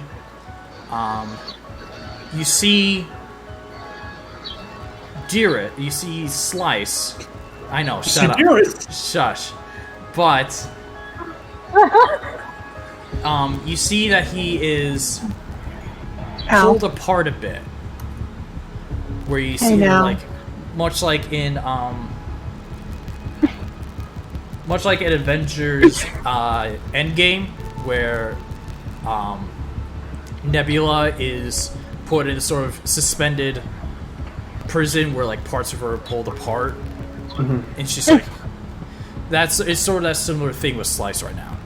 Got it. And you hear from him, "My lord, it is good to see you once again." Silence. Hey, Bob. Question. Just Talk. Third asking. person. Talk. Could you? Well, what if someone didn't know that they were supposed to register some Warforged person when created? Every creator is told. Every creator knows. I wasn't. I drew a card from a deck, and he came into existence. Also, have another question. Yes.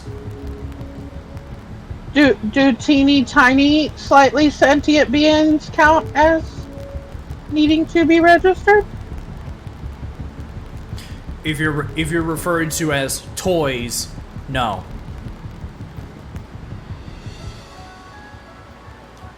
Much like that little creature that flips books for you is a toy.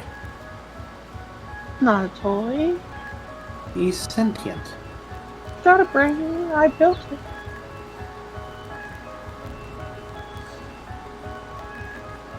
don't remember. Slice, did we make you, Slice? No one made Slice. He just appeared. He came into existence. Yeah, I don't believe that's creating. Therefore, technically, we're not to blame. The energies of the universe are those who you wish to charge with this crime. You want to pull a card from our deck of many things? And Show talk me your about it? evidence.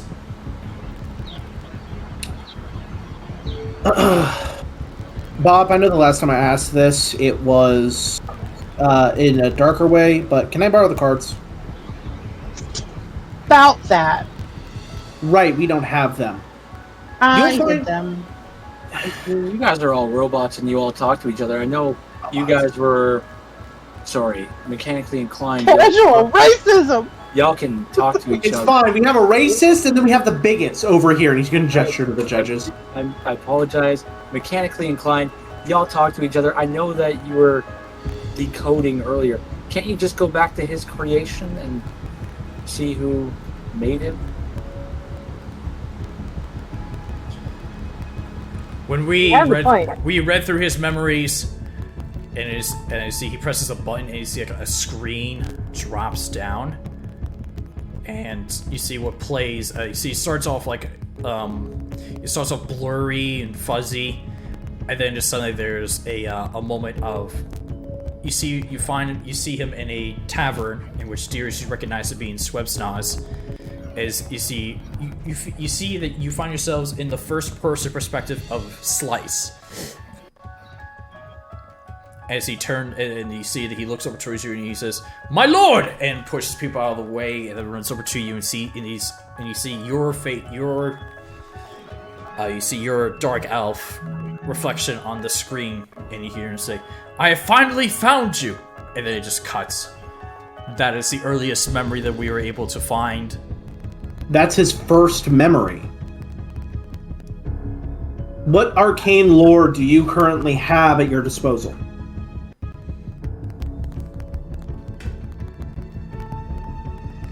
Do we? Be specific. Are you? You can do that. You can look at memories of Warforged. Yes. Dearest remembers pulling the card that tells him about Slice. That's true. You could look at his memories and get the moment that it happened, and then you would know that we did not create him, that it was caused by the deck of many bad things.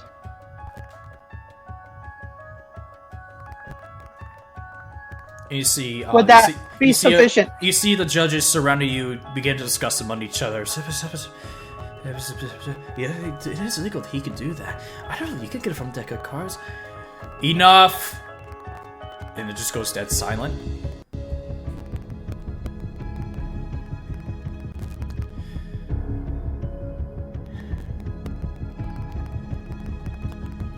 And you see, a microphone lowers. Or actually, not a microphone. You see like a telephone device lowers. Takes out the earpiece.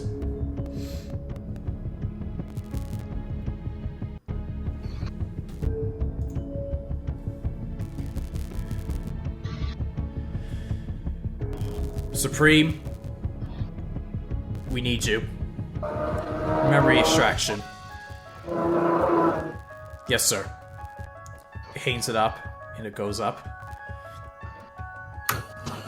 Bob, that was some quick thinking.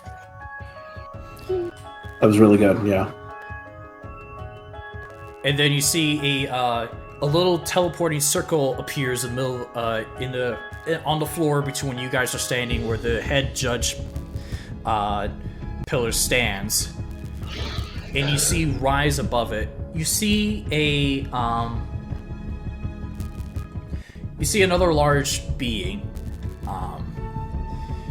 You see it's appearing up initially as a humanoid, androgynous, I believe is how you pronounce it. Form. Androgynous, thank you. Gold-skinned humanoid. You see it has with a face of emotionless expression. as he rises up, you see his upper body. As it gets to his abdomen, it gets to where the lower, we consider the lower body is. You see instead a little, like, hovering disc in which his body resides in. As you see his tubes are connected from the silver floating platform to his lower abdomen.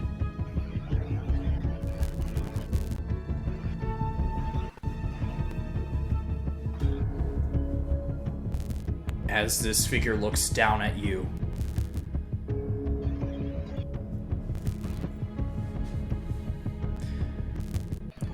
Forgive this judge that stands before you. He's a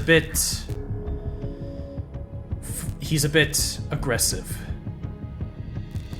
Oh, great. Super. Allow me to introduce myself.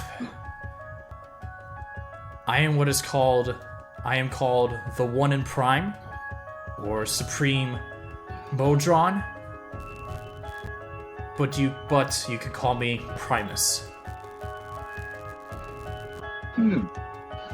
Did you give yourself those names, or?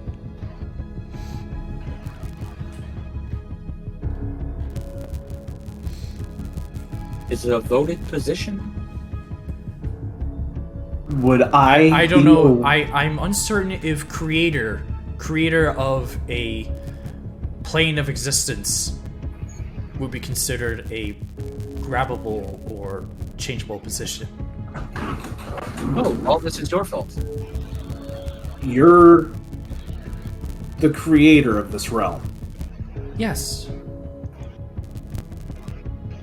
So why, instead of capturing us, why couldn't you just come over and talk to us like normal people instead of accusing us to be guilty? Which again, you'll have to forgive me, as I no longer deal with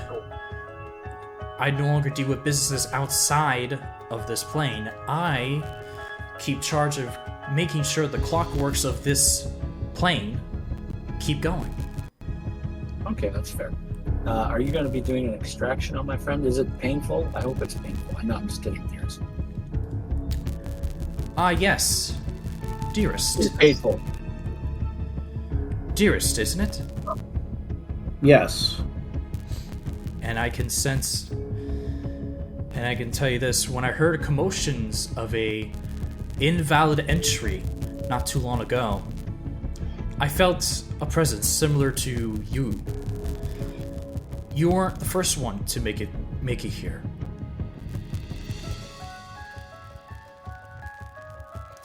Then I am assuming that technically my former self / my creator made it here, Sinaz. Correct. Or the other identity he went by is as Cedric.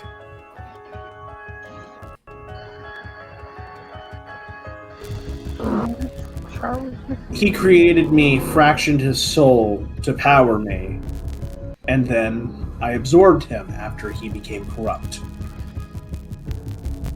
So technically I am him now. I see. I am sorry for what you have gone through. Here has made it significantly easier. Do you mind if I look through your memories? Be aware that you're probably going to see a lot more than you assume you're going to. There was a time where I was locked inside my own head.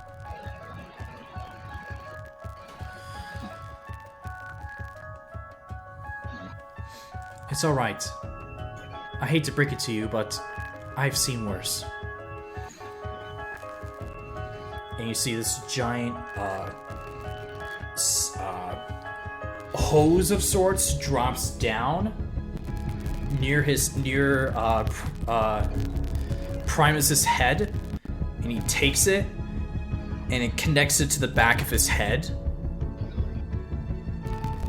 And you see another cylinder like tube coming down above your head, Dearest. And And you see he takes it. May I? You may. And he takes it. You're going to feel a pinch. And you feel a connection. And you suddenly like wince your head back from just this sudden thrall of pain, but you give off a silent scream.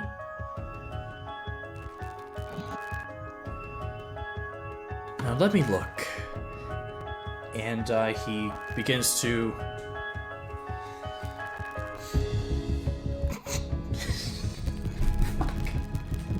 I hate you so much. It won't be pleasant, but your end's a rectal fire. You fuck.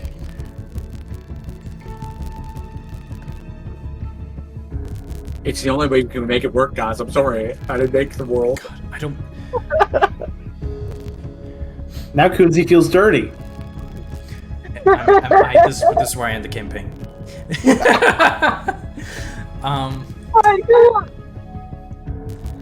And all of you look, the rest of you look up to the screen, which goes that same fuzzy noise, and just as before a picture comes up, in this sort of, very small amount of time, Dearest, you open your eyes, and you find yourself in this empty space of nothingness. You look around, you don't initially see anyone, and then just coming around from behind you, you see Primus.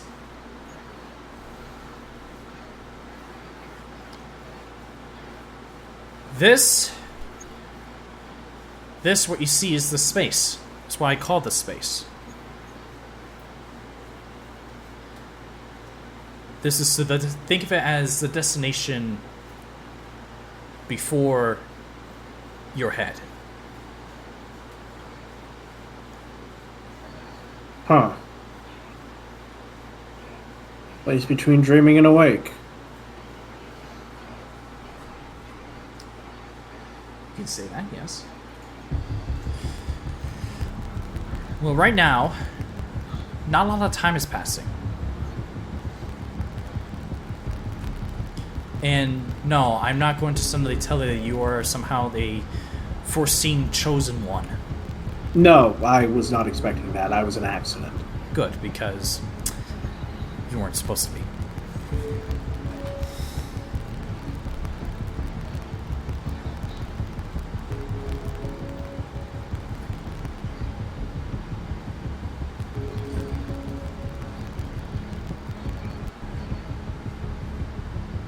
So why am I here?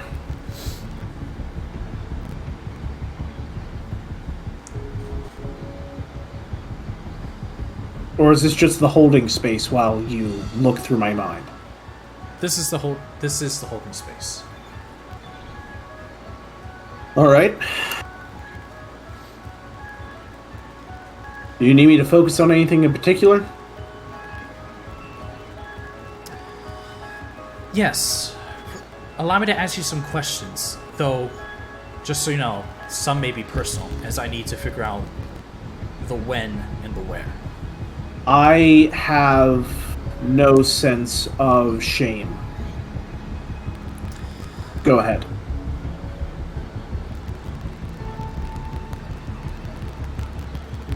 Do you remember where it occurred? Swebsnos in a tavern.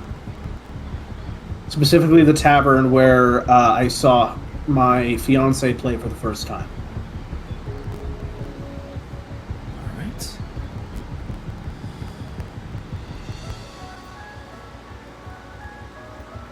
Do you know what happened around that time?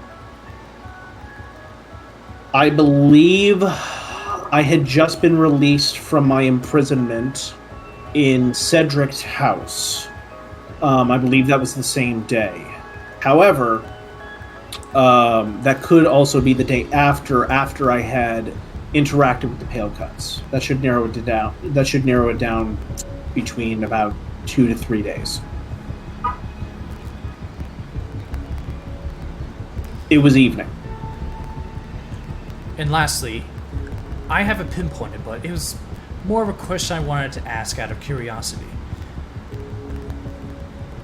I know what you have seen. I know what I have seen what your life has been. Though I don't understand it because I've been through it personally, I know what you've been going through.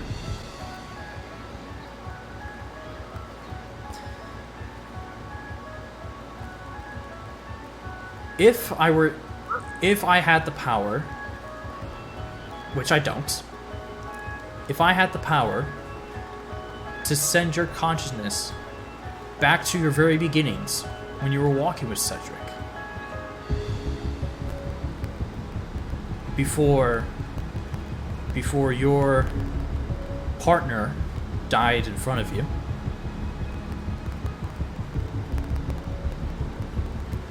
whether it was moments or weeks, would you do anything different? Knowing what's happened thus far. For clarification, would the outcome still remain the same? Me being imprisoned, her dying? Who knows?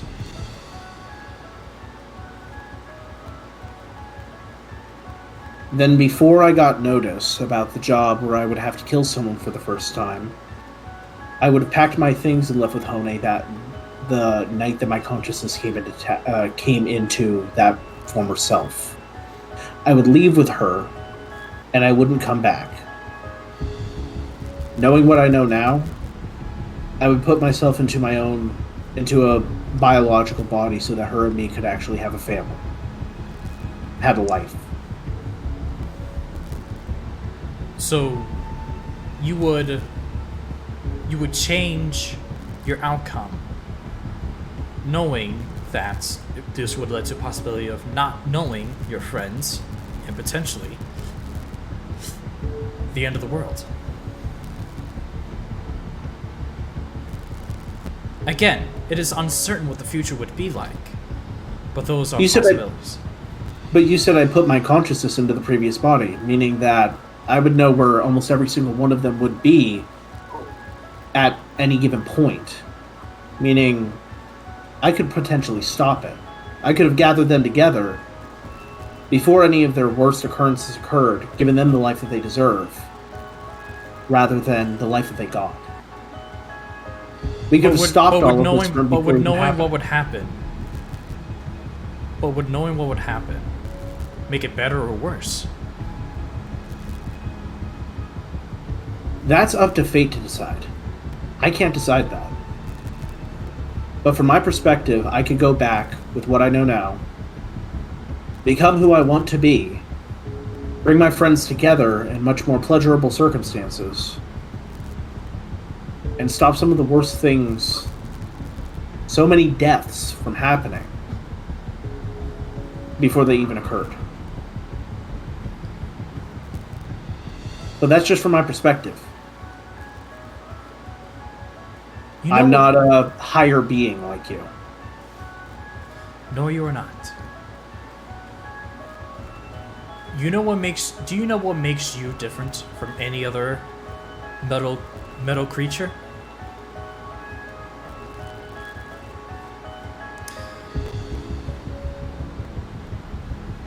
The fact that no, because I've seen some that can feel emotion. No, I don't. I'd say absolutely nothing. Every construct or warforge that was created are created to perform a single task, a mastery of one thing, and focus on one thing only. For example, the judges you saw around you are programmed to judge. The iron golems that read you here are programmed to guard. Every creature is programmed to be a specialty at a single task and only focus on that single task.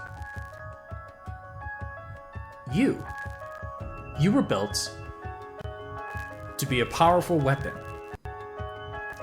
not by strength, but by stealth.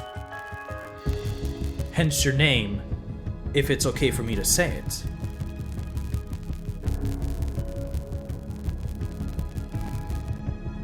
I know what my given name was.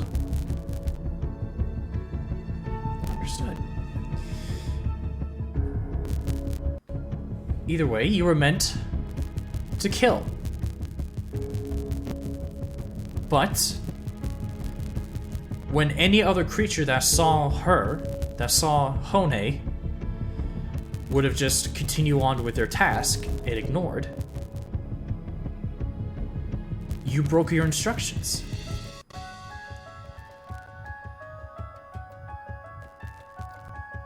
You developed free will. You have developed choice. Personal choice.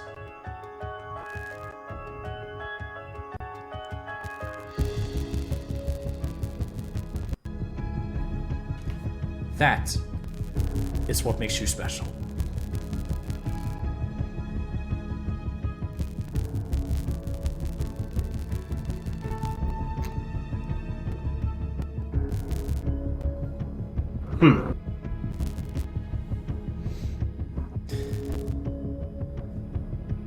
So if my fiance hadn't picked my pocket, I just would have been another weapon.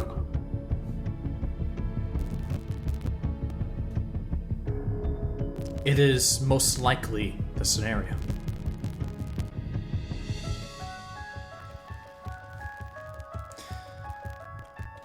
Then you know exactly why Slice is also important. Because I know what that card did. I've had enough time to research. It copied me into someone who was going to follow me. With a change in personality, of course. He's loyal to a fault. That's what he's programmed to do. Be loyal to you. And he will forever be loyal. And yet he's also been copied by me, meaning that, yes, he may be loyal, but he also has his own free will. Exactly. Is that why your boys decided to pick him apart? Do they want that themselves?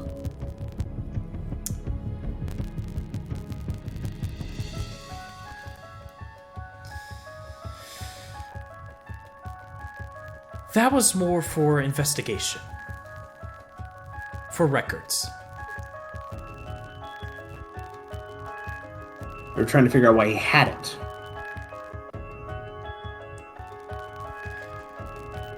Whilst we saw you develop it, Slice came in with it. Which no Warforged has ever done.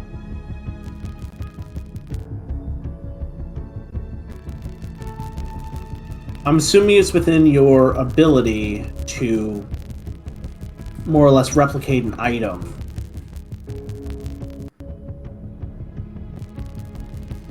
Regardless of its power, correct?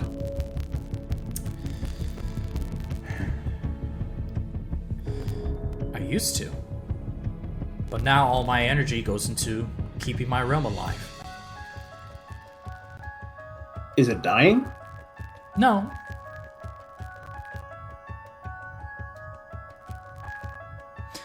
I just don't have the much energy. I just don't have as much energy as I used to.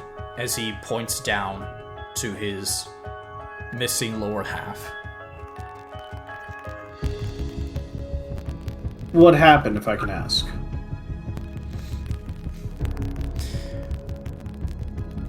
Let's just say a dispute gone wrong.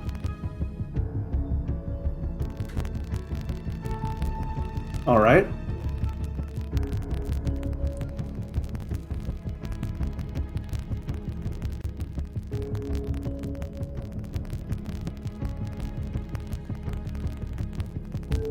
I came here to get my friend back. It's that simple. If he needs to be registered, I'll fill out whatever paperwork that needs to be done. Let's find those cards first. And then back over to everyone. You look open the screen, it goes fuzzy, and then it gets clear as you see, you just see flashes of Dearest's past. You see him walking down an alleyway, looking side to side, reading people, and you see Cedric in human form instructing him, giving him tips. You see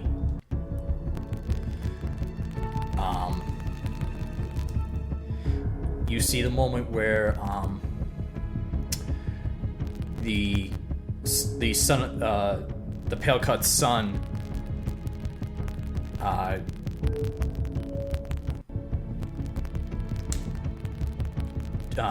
it was the Pale Cut's son that gets evaporated, right? No, power word kill. He just fell dead. Oh. You see the body of the Pale Cut's son fall to the ground next to the broken-necked body of Hone. You also, it fuzzes up. You come back to see Dearest looking at Hone for the first time. It fuzzes. And you find and then you see a scene you haven't seen in a while. That's a sentence. A scene you haven't seen in a while. You find yourselves in the basement of the previous the ruling family tried to take over after the Pale Cuts, fighting off the undead of Mind Flare. And then it goes fuzzy. And then it comes back, and you find yourselves at the tavern. Bob extending out the cards to Dearest, which you see him draw one. He gets a little tipsy, draws another one, and you see he looks around as if he's hearing a voice.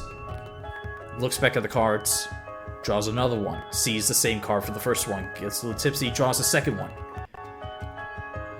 And you see Slice on that card. The card disappears. And then you just hear, "My lord!" And you just see him just immediately jot his head towards the direction of the voice, and you see Slice come forward. And then you see the scene stops. A second screen drops. And you see the same scene from Slice's point of view. Everything gets rewinded. It gets played simultaneously. As you see the exact same scene from the two perspectives. Told you. And then it stops. Both screens go up. And then you see Primus take the tube out of his head. And it goes up, and he goes over and gently takes the tube out of Dearest's head. And you come to a sudden shock of just being sent back to your body. You're going to feel a little nauseous for a bit, but it'll pass. Good thing I don't have anything in my stomach right now. Well, that's because we don't have a stomach. And, And because he already hatched the egg. And it goes up. And you see Primus says, "Well, it appears that both Slice and your memories match. So Slice was magically brought together by a draw of a card. That deck, I sense a lot of danger from it. Where did you get such a deck?" Found it. Found it where? In the Of course. I'm not surprised. in a gelatinous cube. Well, the way I see it, the true criminal of his creation. And I say his creation is criminal. You get what I mean. The actual creator was this deck, and since we cannot arrest a magical item, and since you had no idea what could have happened, you are a victim to its crime. Therefore,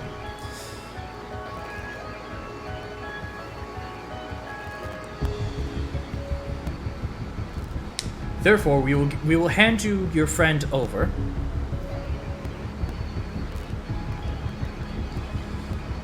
And you will freely go back to your plane of existence.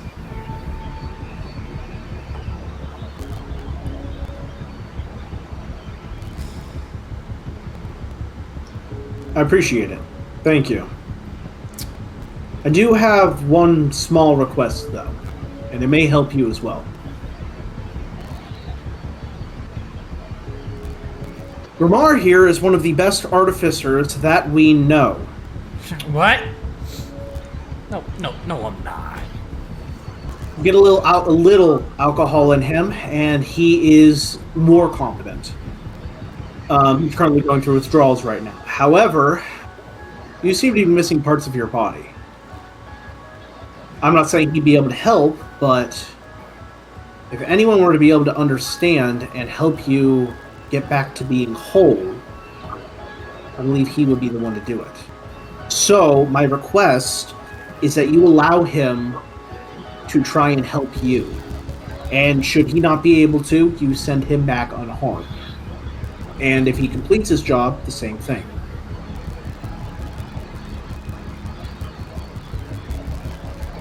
Make a persuasion check.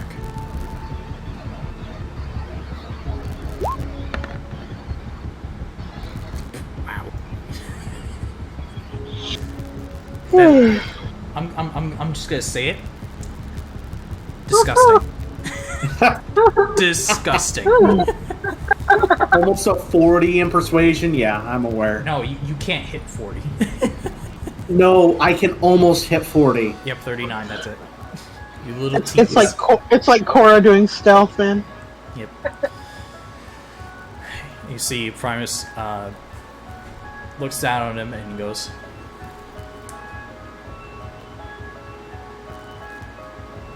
if he is as good as you say he is, I guess I wouldn't mind putting him to the test. He's gonna look back at Grimar. You okay working on the creator of all Warforged and constructs? Oh, fuck yeah! Language. No, it is alright. I understand that I understand that this use of it is of excitement. Fuck yeah. So listen. So is that. Are we gonna get like can I see outside of this jail cell, or are you just kicking us out? No, we're out. We're not in the jail cell. No, he means out of the jailhouse.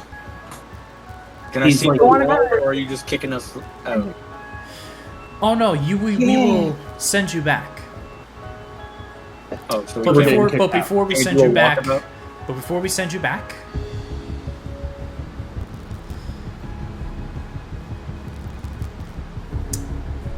we must have our hands on that deck of cards. Not for our own purpose and use, but to store it away. For that deck is very dangerous. Don't know where it is. Really? Yep. Is Bob being deceitful, or is she... No. Bob I genuinely don't remember what we did with it. I'm pretty sure we hid it somewhere, and I don't remember where. You buried it somewhere, like, away from town. I remember that. Mm-hmm. Yeah, no! Oh! I gave it to the Woodwoods. You did! You gave it to the... Yeah. then what we will do is Burn your forest. we will send. Or I'm gonna be no, I'm gonna be like the organic beings of wood that I accidentally created. Hid it from me, and I don't know where it is, and I don't know how to find it. And it'll be hid forever. They will never let anybody ever have it, ever, except for me, unless I ask for it. But I don't want to. But So technically, it's safe. Bob, make a persuasion check. Okay.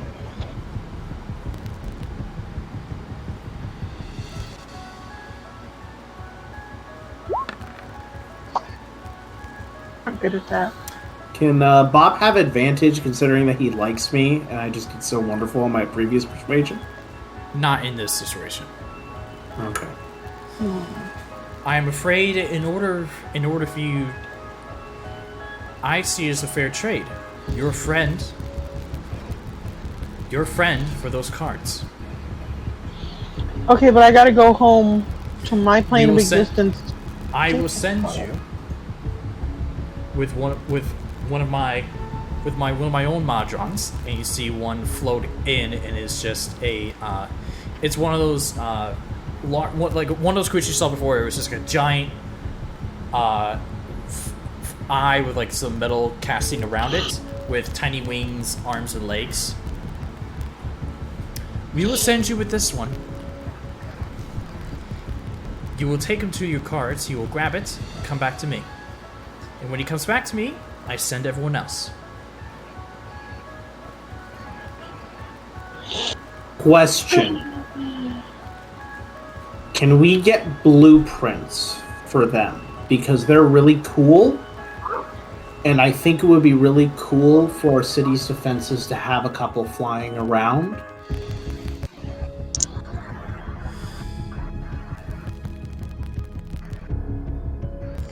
I can make flying things. I can, I could send you some of my latest creations. Though it won't be a lot. It will be a handful. That's perfectly fine. Also, if if you'd be willing to teach Grimar things while he's here as well, could consider it payment for him attempting to repair you. They have wings. Small wings. They have eyeballs of their own. Do they have any sort of way to be ridden or quote unquote entered? These are not rideable.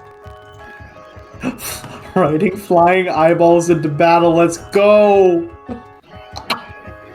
I guess I have another question for you. We have a task before us to protect our world in, I don't know if you have them here, a sandstorm. Something that reduces our vision as fleshy beings, but your mechanically inclined selves would have no issue in a sandstorm.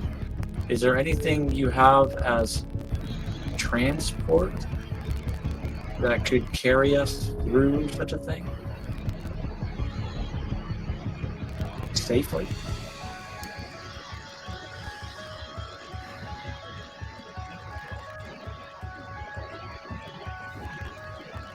Well, Like, I'm looking for a Winnebago here, man. A sentient Winnebago.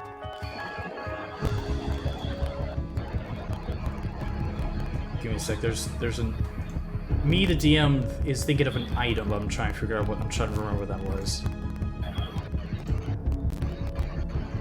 Like the eye thing, I picture it being like one of those, not necessarily a biblical accurate angel, but like part of it.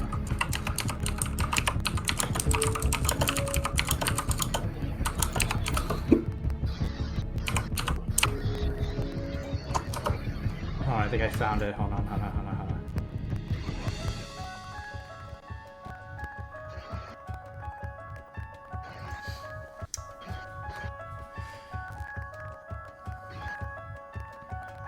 just as another side point. I do Simon. have a creation that could help you with transporting into the sandstorm. That's exactly what we need. Let's be kind of a conundrum of how are we going to travel into this thing. I mean, technically, I could see, and I could probably walk us through. Yourself, so I don't know how the rest of us will get through. Tie a rope to you. I will give it to you. I'll give it to you once my little monodrone here returns to me with the deck that we have seen. I believe that's fair. Bob, it's your item.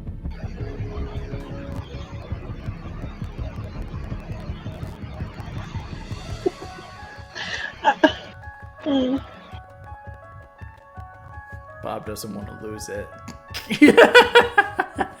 I guess. I'd rather have Slice back.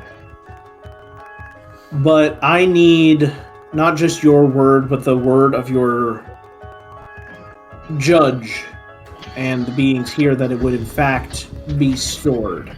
You being beings of law, I know that you would uphold that to your final breath. That it would be stored and not used. We don't technically breathe. True. Okay. So until your deactivation,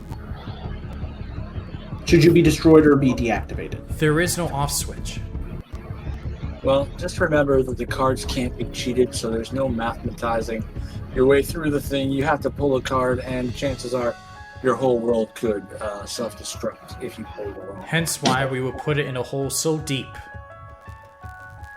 Is it the pooping one? Is it the pooping hole? I was so fascinated, but we need one of those. Forget sewer systems. That's what we need. Again, it's an emotionless, expressionless face. But you get a hint of annoyance from the sigh. This is just my bag, baby. Would we have time to explore the world before you sent us back? Since we're not from here. We have time to what? Can we get a tour before we teleport back?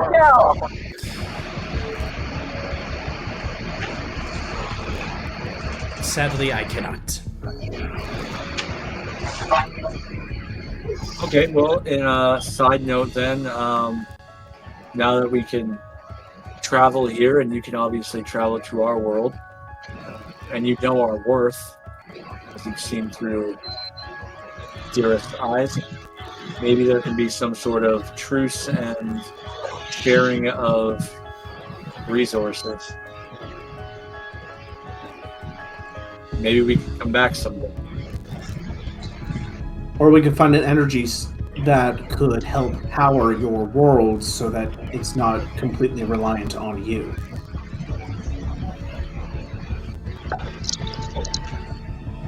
We can discuss this another time. Sure. Understandable. When the time comes, I will summon you over here. Sexy. Alright, well, Bob, go get those cards. Question before I go. What does the little fly thing do? Just grab the thing and bring it back? Or? All you have to do is hand it to it, and it will return back to me with it. It won't like explode at me or anything? No. As long as you don't take it to fighting, of course. Oh. Gonna do my card. My card. Cool. Good conversation starter. She's just gonna walk over to the little droney thing. and you see the little monodrone flies over to you, and then you find yourself teleported out, in which you give the cards, right? Yeah. Okay. In which you will be I'd rather have Slice. Okay, in which you will during this time there'll be a time where you go over to the Woodwoods, You ask where the cards are, they lead you to it, and you'll give it to them. But during this time,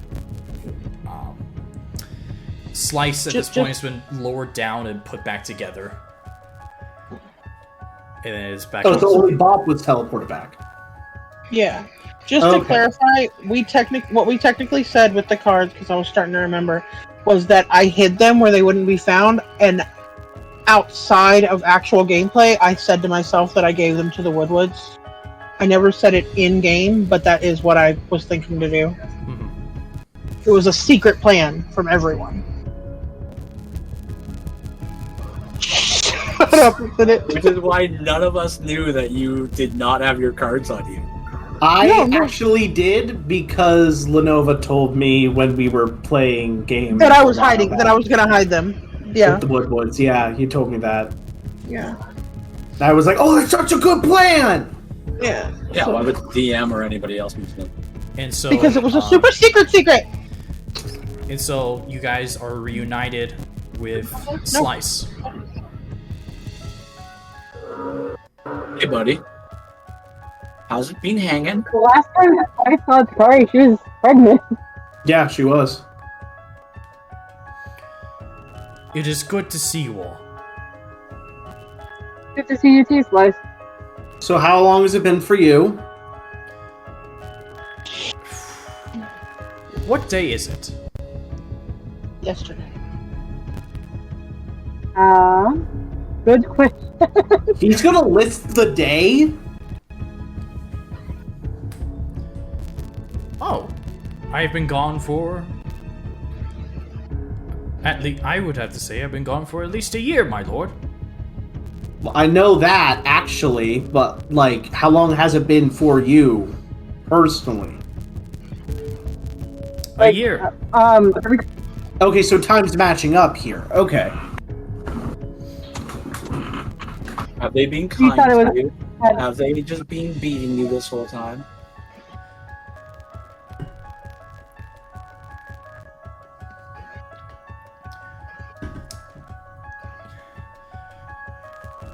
Well, a year may have passed, but there have been moments where I have gone to sleep and woke up and it has been several weeks. How have they been treating you? You saw the state that I was when you came in, my lord. Were they torturing you the whole Not very time? well. No, my lord. Should we start a fight right now? No, we're not starting a fight right now. The two iron golems at the door immediately just get into like a battle-ready positions. Your job was to guard us, not beat us up. You have one job. Put your dicks away. I will not. Look at Slice. We have a lot to catch up on now, buddy, alright? We're gonna get you out of here, and, there's a lot that's happened, let's put it that way.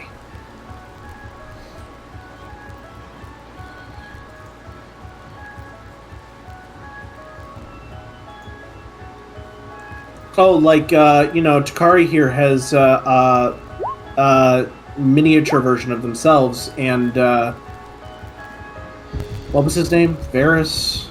Vars. Very.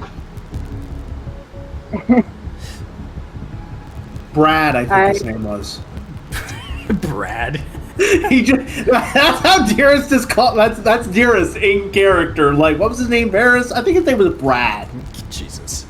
In character. That's what's going on. Or like, You know, the guy who hates metal people.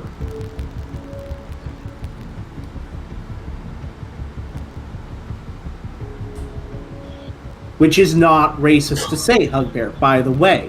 Metal beings or metal people. If I considered you people, absolutely.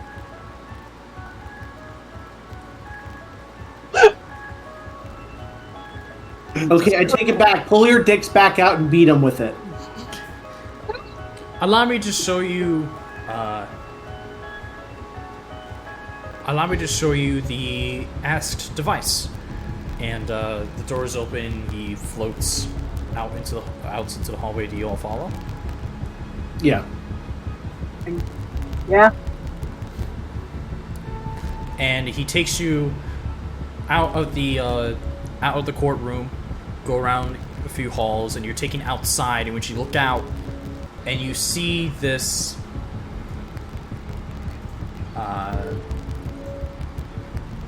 Since we're no longer in a. Let me get the right music going. I'm mad I'm missing this. Will you get these kids stuff since we're not a threat right now?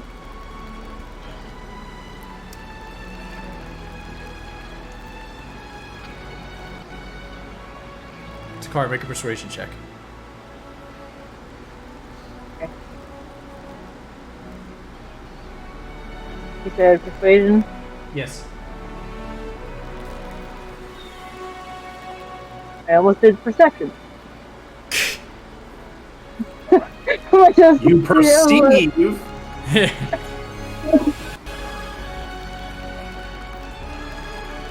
perceive nothing. I am nothing. I am the darkness.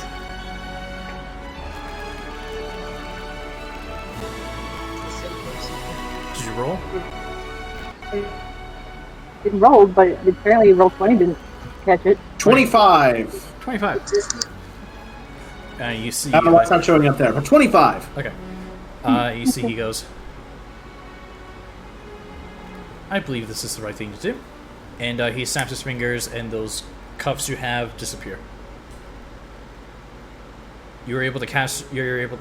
Oh, and I believe all this is yours too. He snaps his fingers, and all of your items in the inventory comes back on you. Dearest, any magical items that are on you, if they're enabled again. Okay.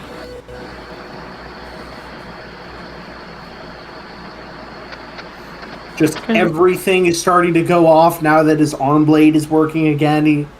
Arm blade enabled. Danger, Will Robinson, danger! Danger, Will Robinson, danger! Kenji. Kenji. Yes. When they get all their stuff back, does Bob get all her stuff back in our world? Yes. You return to your world with your stuff. And the cuffs are gone too. Oh, thank God. And, you guys look out, you guys are brought outside, and you look out, and you see this, this large city of metal buildings and towers, and you see these, you look up and you see these ships, which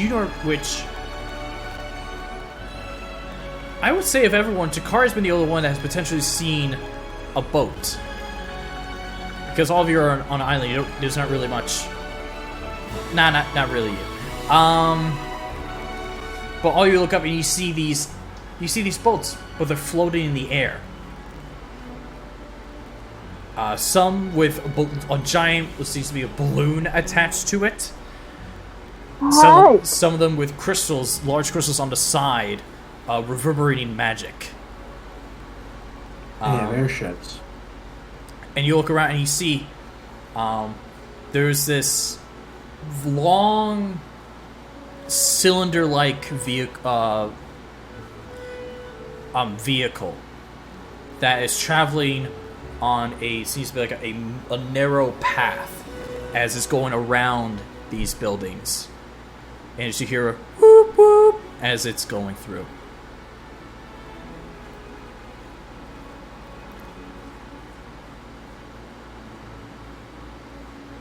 You have airships. Yes. Dearest is going to proceed to pull out his sketchbook where he then shows this guy the plans that he has been making for airships, because Kunzi, I've been talking to you about trying to design airships. Uh-huh. He's gonna hand it to him, be like, literally what I was trying to make, where did I go wrong? Because I can't get the math to work. What is your design based off of? When did you describe your design? When did I describe my design? No, why don't you go ahead and describe this drawing that Dearest drew? Oh, okay. It's essentially he took a galleon and threw propellers on the back as well as a balloon with netting on it. And he couldn't figure out a way to continuously keep the gas needed inside the balloon as well as control the lift. All of his plans ended up having it just keep going up and up and up and up. It just doesn't stop? Yeah. Until eventually it would deplete and then crash to the ground. He essentially made giant wooden bombs. Well, you see, I would remove the propellers entirely and instead replace it with that one right there. He points over to one of the ships that has these giant blue crystal rocks of magic. What are those? Pure Arcadium. I'm sorry, you have pure Arcadium here? Yes.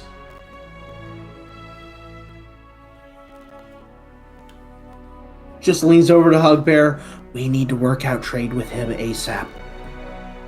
Listen, we have our own rocks of power and I find cocaine.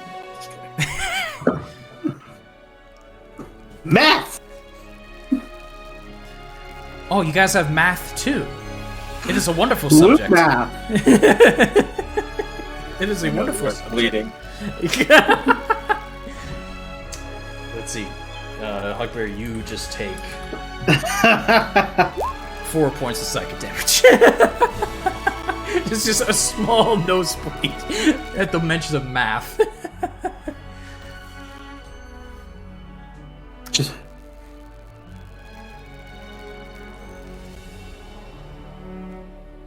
Okay, so we need these. This is important stuff. We don't have this at home. It's incredibly rare. Oh, okay, fantastic. Well, we have explosive powder that goes boom boom. Do you guys have that? I presume you've already seen the gun. You've seen the firearms that have dropped from the ceiling.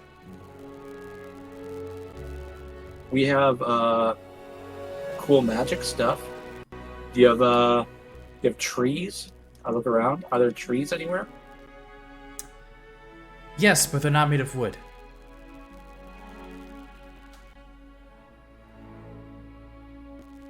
Bob can bring nature here. You can keep it isolated so that you don't have it affect any of your anything made of metal, but you would be able to use it as a way to replicate not just air, but also have a form of life here that you would be able to expand at your own leisure.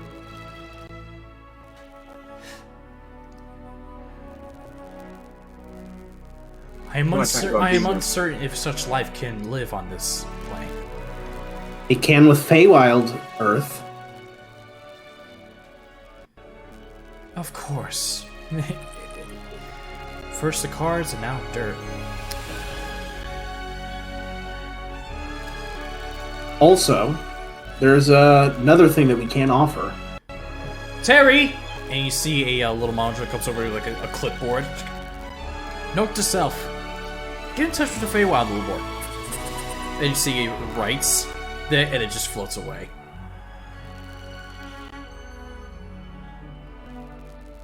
The other thing that I can offer is... As a motorcycle passes Dearest. No, that wasn't a motorcycle. That was a car. As a motor vehicle passes Horrible. right by you. No, he goes... I can offer a exact copy of myself.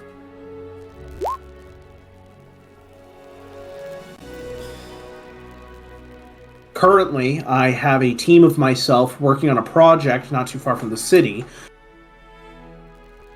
I was planning on dismissing them when they were done. However, I would be more than happy to bring them to allow you to take them as a way to figure out what made me me and to be able to expand your own abilities. To attempt to replicate that free will.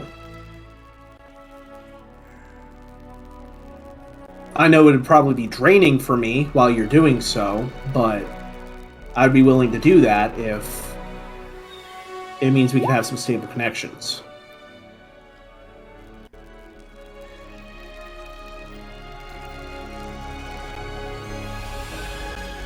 Personal choice and freedom can lead to greed, can lead to power, can lead to pride. And with this much power that exists on this plane, I think having one self-aware creature is good enough here.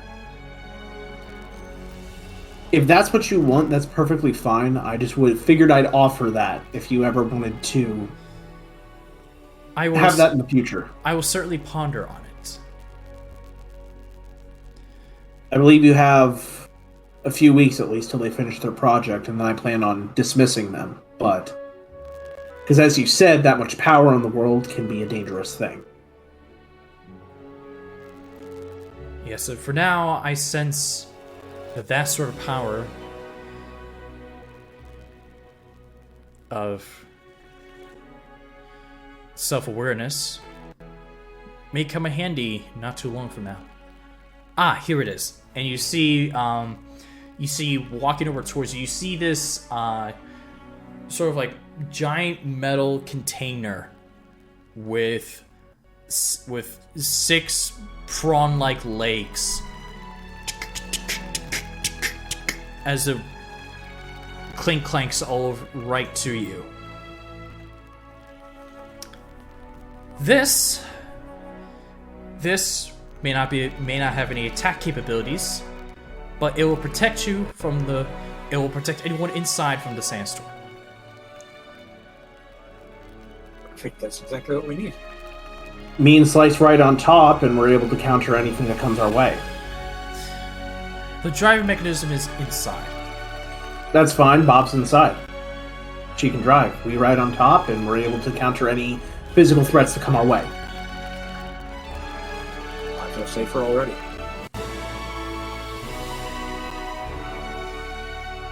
I appreciate this greatly. You certainly don't owe us anything, and this is going to help us a long way in our journey. This was very worth it.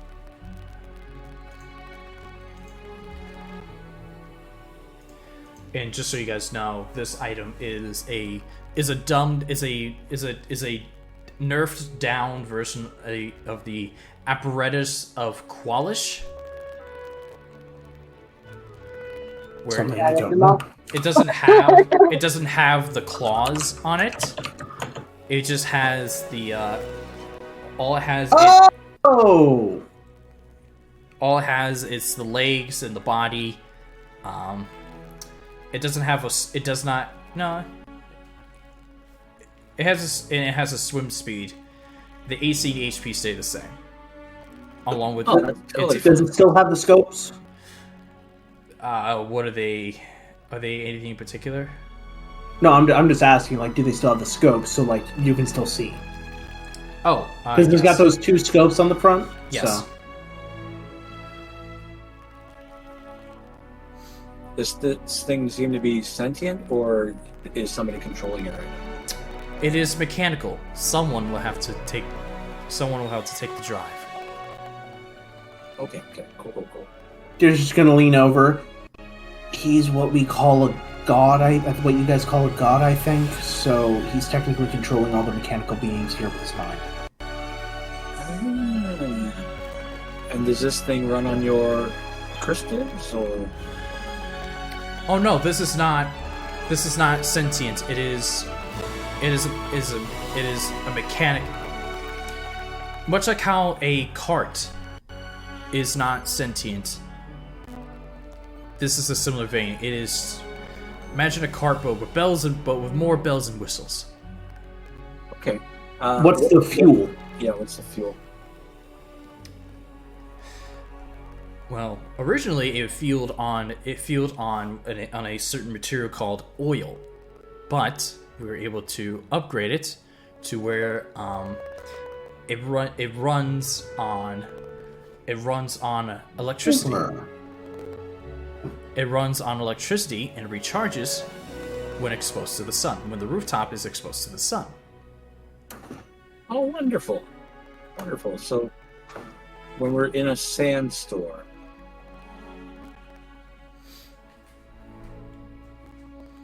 if we run out of juice, it's stopped? But just know, if it runs out of power, it stops. And you'll have you'll have to force yourselves out and find a way to get it in the sunlight. So if I know Sunbeam, I can cast it on the solar panels and refuel the cells that way. Okay, I feel better already. I honestly do not know if that works or not. It could, or it could make it explode, or it could just not happen. Who knows? We'll cast Liren's tiny hut, and then cast sunlight inside the hut, and we'll be safe. I'm sure. Well, this is a big thing, you know? Yeah.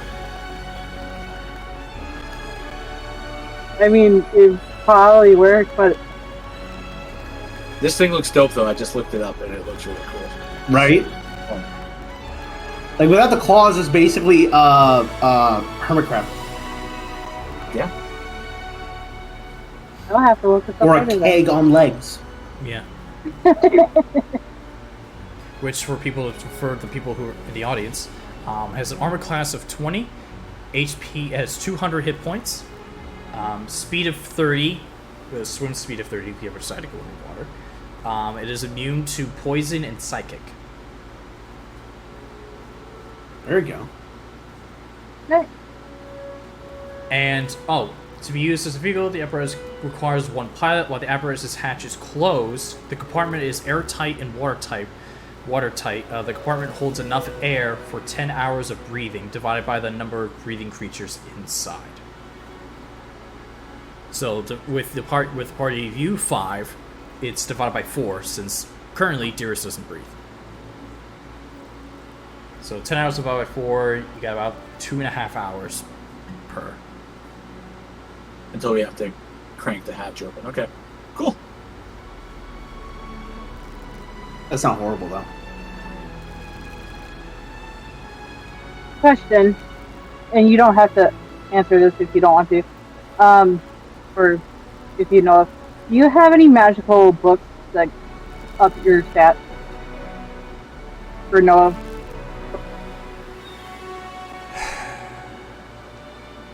I don't. Do you have books, or do you just link up with one another? I don't. I was just curious. It depends. Oh my God, What kind of knowledge are you? What kind of knowledge are you looking to get? Something to where it's up, like strength or intelligence or wisdom. Or constitution.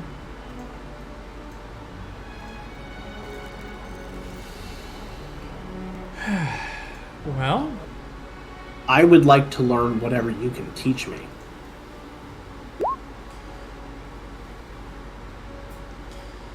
we can discuss that. We can discuss more on that, Dearest, once you've dealt with your personal business.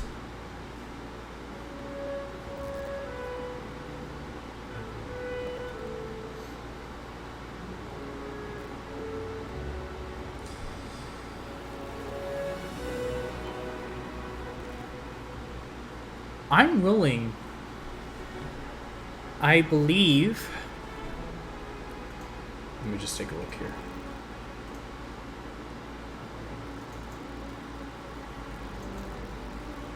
One sec here.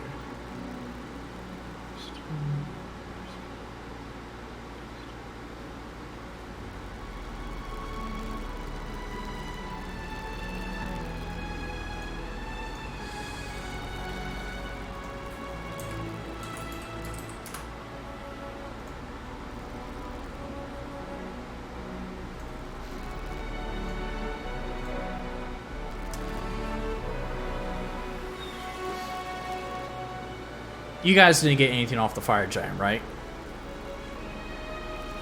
No, it was Okay. exploded. No, he exploded. Well, Yeah.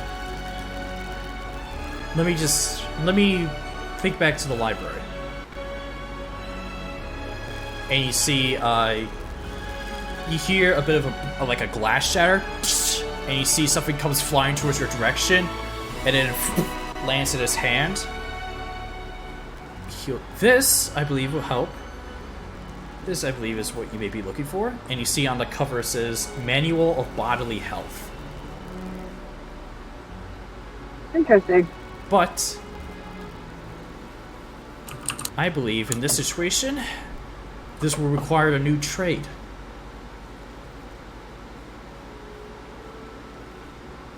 A new trade? I sense a lot of magical items on you.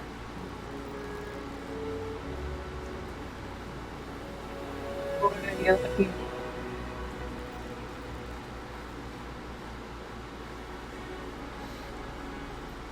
Or I feel this is not the first time you've read one of these books. It is not. I'm willing to give you this one, which will help you differently than the one you read. But in trade, you lose whatever the first book you read gave you.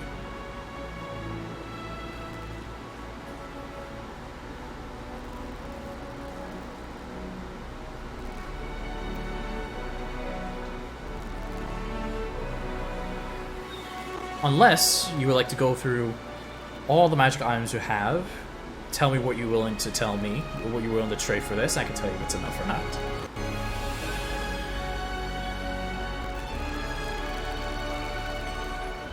How about I trade you a book for a book? And Dearest is going to hold up the Alhoun Journal. Which journal? The Alhoun Journal. What rarity? The thing that allows me to cast Disintegrate. What rarity is that? I believe... Let me double check. Artifact? Okay. Was It's like a grayish brown. Or a orangish brown. It's artifact, yes. Okay.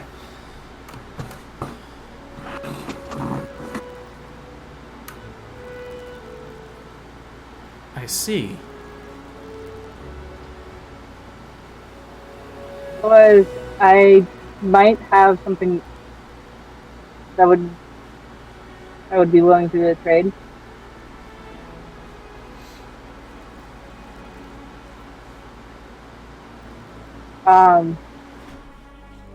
Takari will pull out a potion of speed and the cloak of displacement. The cloak of displacement, and what was the other one? And a potion of speed.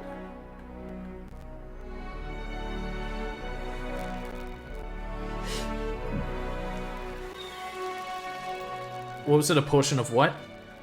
Speed. Potion of speed. Oh, potion of speed. Yes. Listen, not every word is getting through, okay? I can say the same thing for you.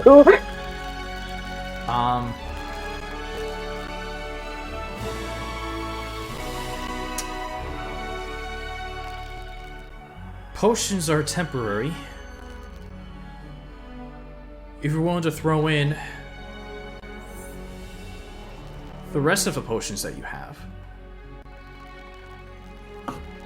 Potion of fire resistance, growth, and greater healing. Well, not the healing. I'm not going to deprive you of helping others. But the potion of fire resistance and the potion of growth, along with this potion of speed and this cloak of displacement you have, I'd be willing to trade for this book.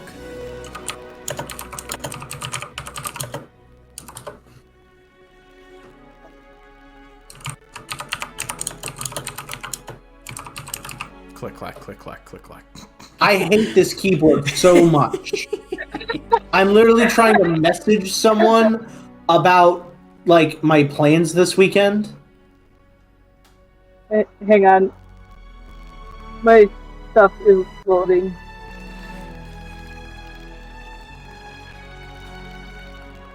So right now the offer he's giving us a cloak displacement, potion of speed, potion of fire I resistance. know. Hang on.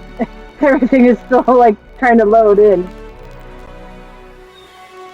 Excuse me.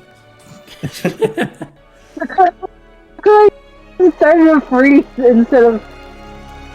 I'm just trying to help, and No. Or would you prefer the longbow +2 instead of the cloak of displacement?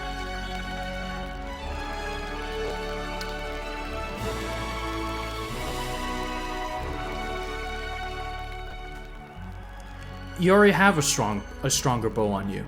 So it is useless to you, therefore it is useless to me. Yeah, then the cloak of displacement, potion of speed, potion of fire resistance, and potion of burn. Done. And he snaps, and immediately all those items disappear, appear in his hand, and the book disappears, and appears in your hand.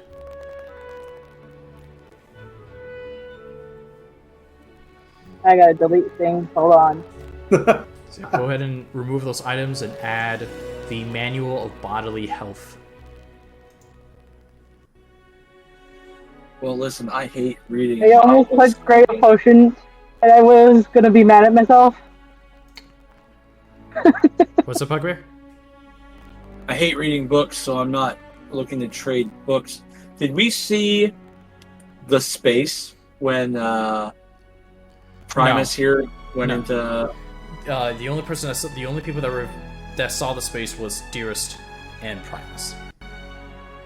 How do you guys transfer knowledge? Do you all just go to the library and read books, or can you? You said For those, well, every creature created comes with the knowledge of their area of expertise. Those who want to learn will have to either pay a high price to be downloaded into their heads, to have the experience downloaded into their heads, or for free, learn on their own. Would I have to be mechanically inclined to have something downloaded into my head then? Unfortunately, yes. This kind of information transfer does not work on organic beings. Okay. What? Do you have robots of all kinds? You have some built for war here, I imagine?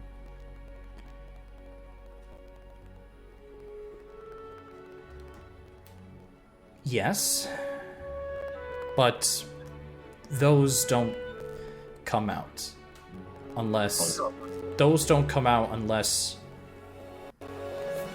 the worst scenario happens. No, I understand. I remember you guys sent a few of them to try to destroy us. I was just wondering if any of them would have certain knowledges in defense, say, could teach me to be a sentinel.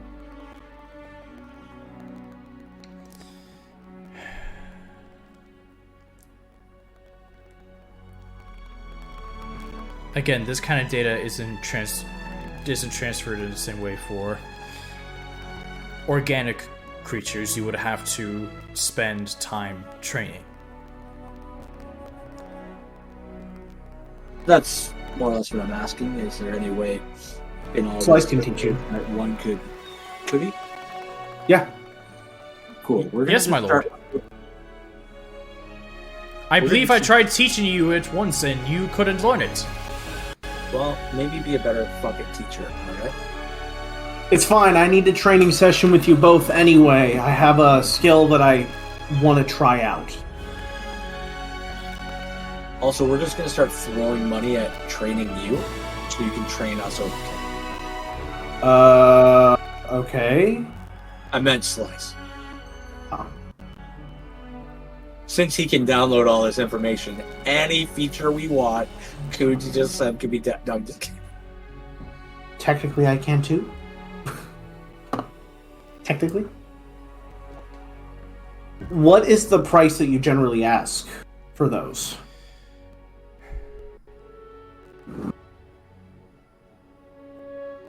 There are two ways. A large sum of gold and platinum, or a skill for a skill. That's fair. What is the amount of money that you're looking for?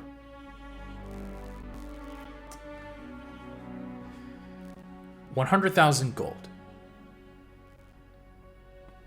Not for a feat. I mean, it could be really useful, but okay, good to know. Transfer of knowledge and all that. Because experience comes with no price. But to gain it immediately, that is a hefty price.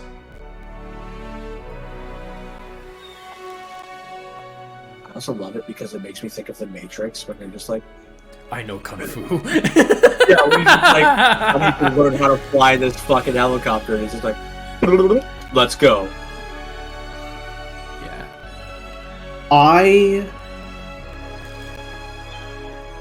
Do you have a way to isolate me in a place where time moves faster there so that I can learn, but not completely lose my time with my friends? If I were to be willing to give you the next 100 years in that area, and it'd be closer to a few months. You saw the space. If I were to train in the space,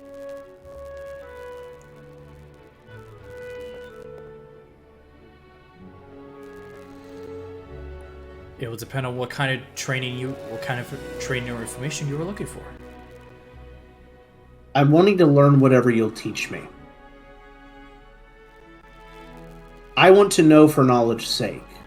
You've seen my life now. You know that I don't learn to seek violence and war. I use it for defense and for the sake of knowledge. Yes, but I always have. But I also know that you don't plan on being in this form not too long. Yes. Which is why I'm hoping to be able to teach myself as much as I can before my time is up in this form.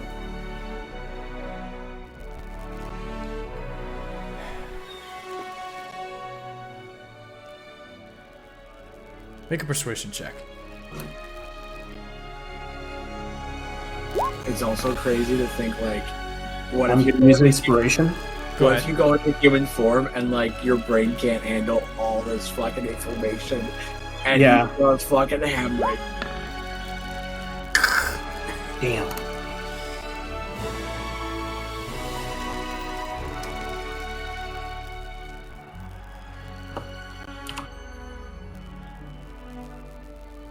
I am afraid you have something much more dire to attend to first.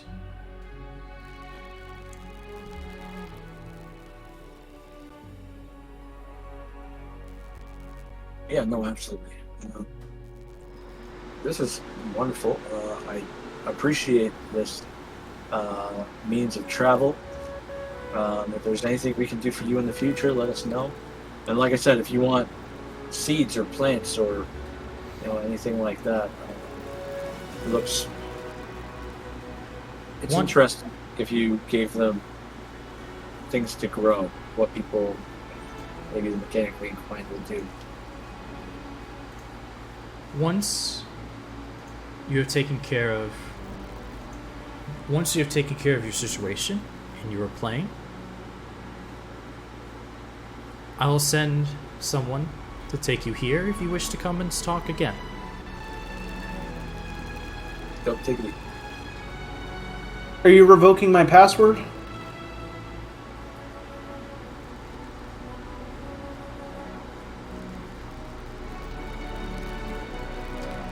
Boyo, reiterate. Is he revoking my access to this realm? Because I can technically come here whenever I want. Yes, I'm afraid that we will be taking away your... We will for now be taking away your privilege to come here. As you must understand, for the safety of my world, I can't risk any outlines.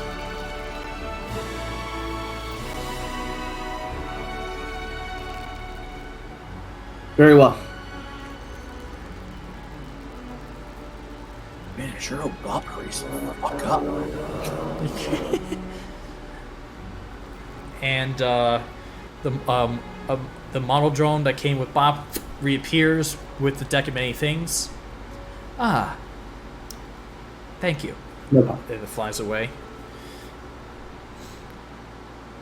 I'll have to see if there's any other, if there are more of these that exist anywhere else.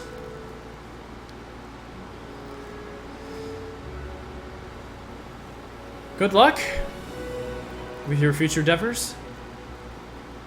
And maybe we'll talk again. You snap his fingers, all of you teleport and find yourselves back outside of Nothing Asylum. With a Bob crossing her arms. You alright there, Bob? Took my cards. Slice, I think we have to give you back because Bob really wants her cards. Wasn't gonna use them, but I liked having them. I gave up stuff too. Bob, as you see that her cloak of displacement that was made from the skin of the displacer beasts is gone, along with a few. You don't see with a few potions, but she holds a book. What did you do that for? Because I wanted this. And you also see this large, huge metal tin can that looks like a crab, a hermit crab. Hey Bob, I got you a present though to replace the cards. Is it the crab? It's a new toy. Yeah. And I am expecting you to strap rockets to this. Takari is pulling out her cloak of Elwig and re-putting it back on. Okay. Dearest is gonna clear his throat, reach into his bag of holding, and pull out the displacer cloak that he's had in his inventory for way too damn long that he was given, and hand it to Takari.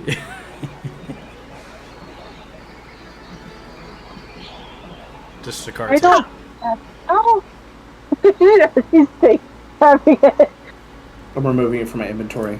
Yeah. Okay. Somebody just walked over my grave. And so you guys will spend the rest of the day catching up, informing Bob of what has transpired, and the night passes and it goes into the next day. That's not what happened. And this is where we're gonna end tonight's session. Bob spent the day messing with the crab. Bob is based. Why don't you go? Okay. Why don't you go ahead and make an investigation check for me? Okie dokie. I'm good at those. Super good.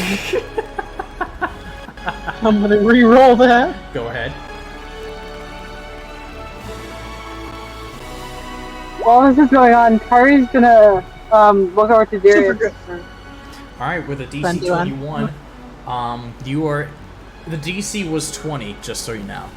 I told you I was super good. You are able to. You look at. I'll say if you spend the rest of the day, without talking to anyone else, you're able to learn and fully understand how the crab works, how to make it walk, how to close the doors, how to make it shut airtight, how to make it run, how to withdraw the leg so you can use it as a boat. if we take some time, hypothetically, could Bop learn how to upgrade this thing? You sense there are no upgrades that can be added to this. Like, not claws or something? No. I can't add like weapons of mass destruction to it. No.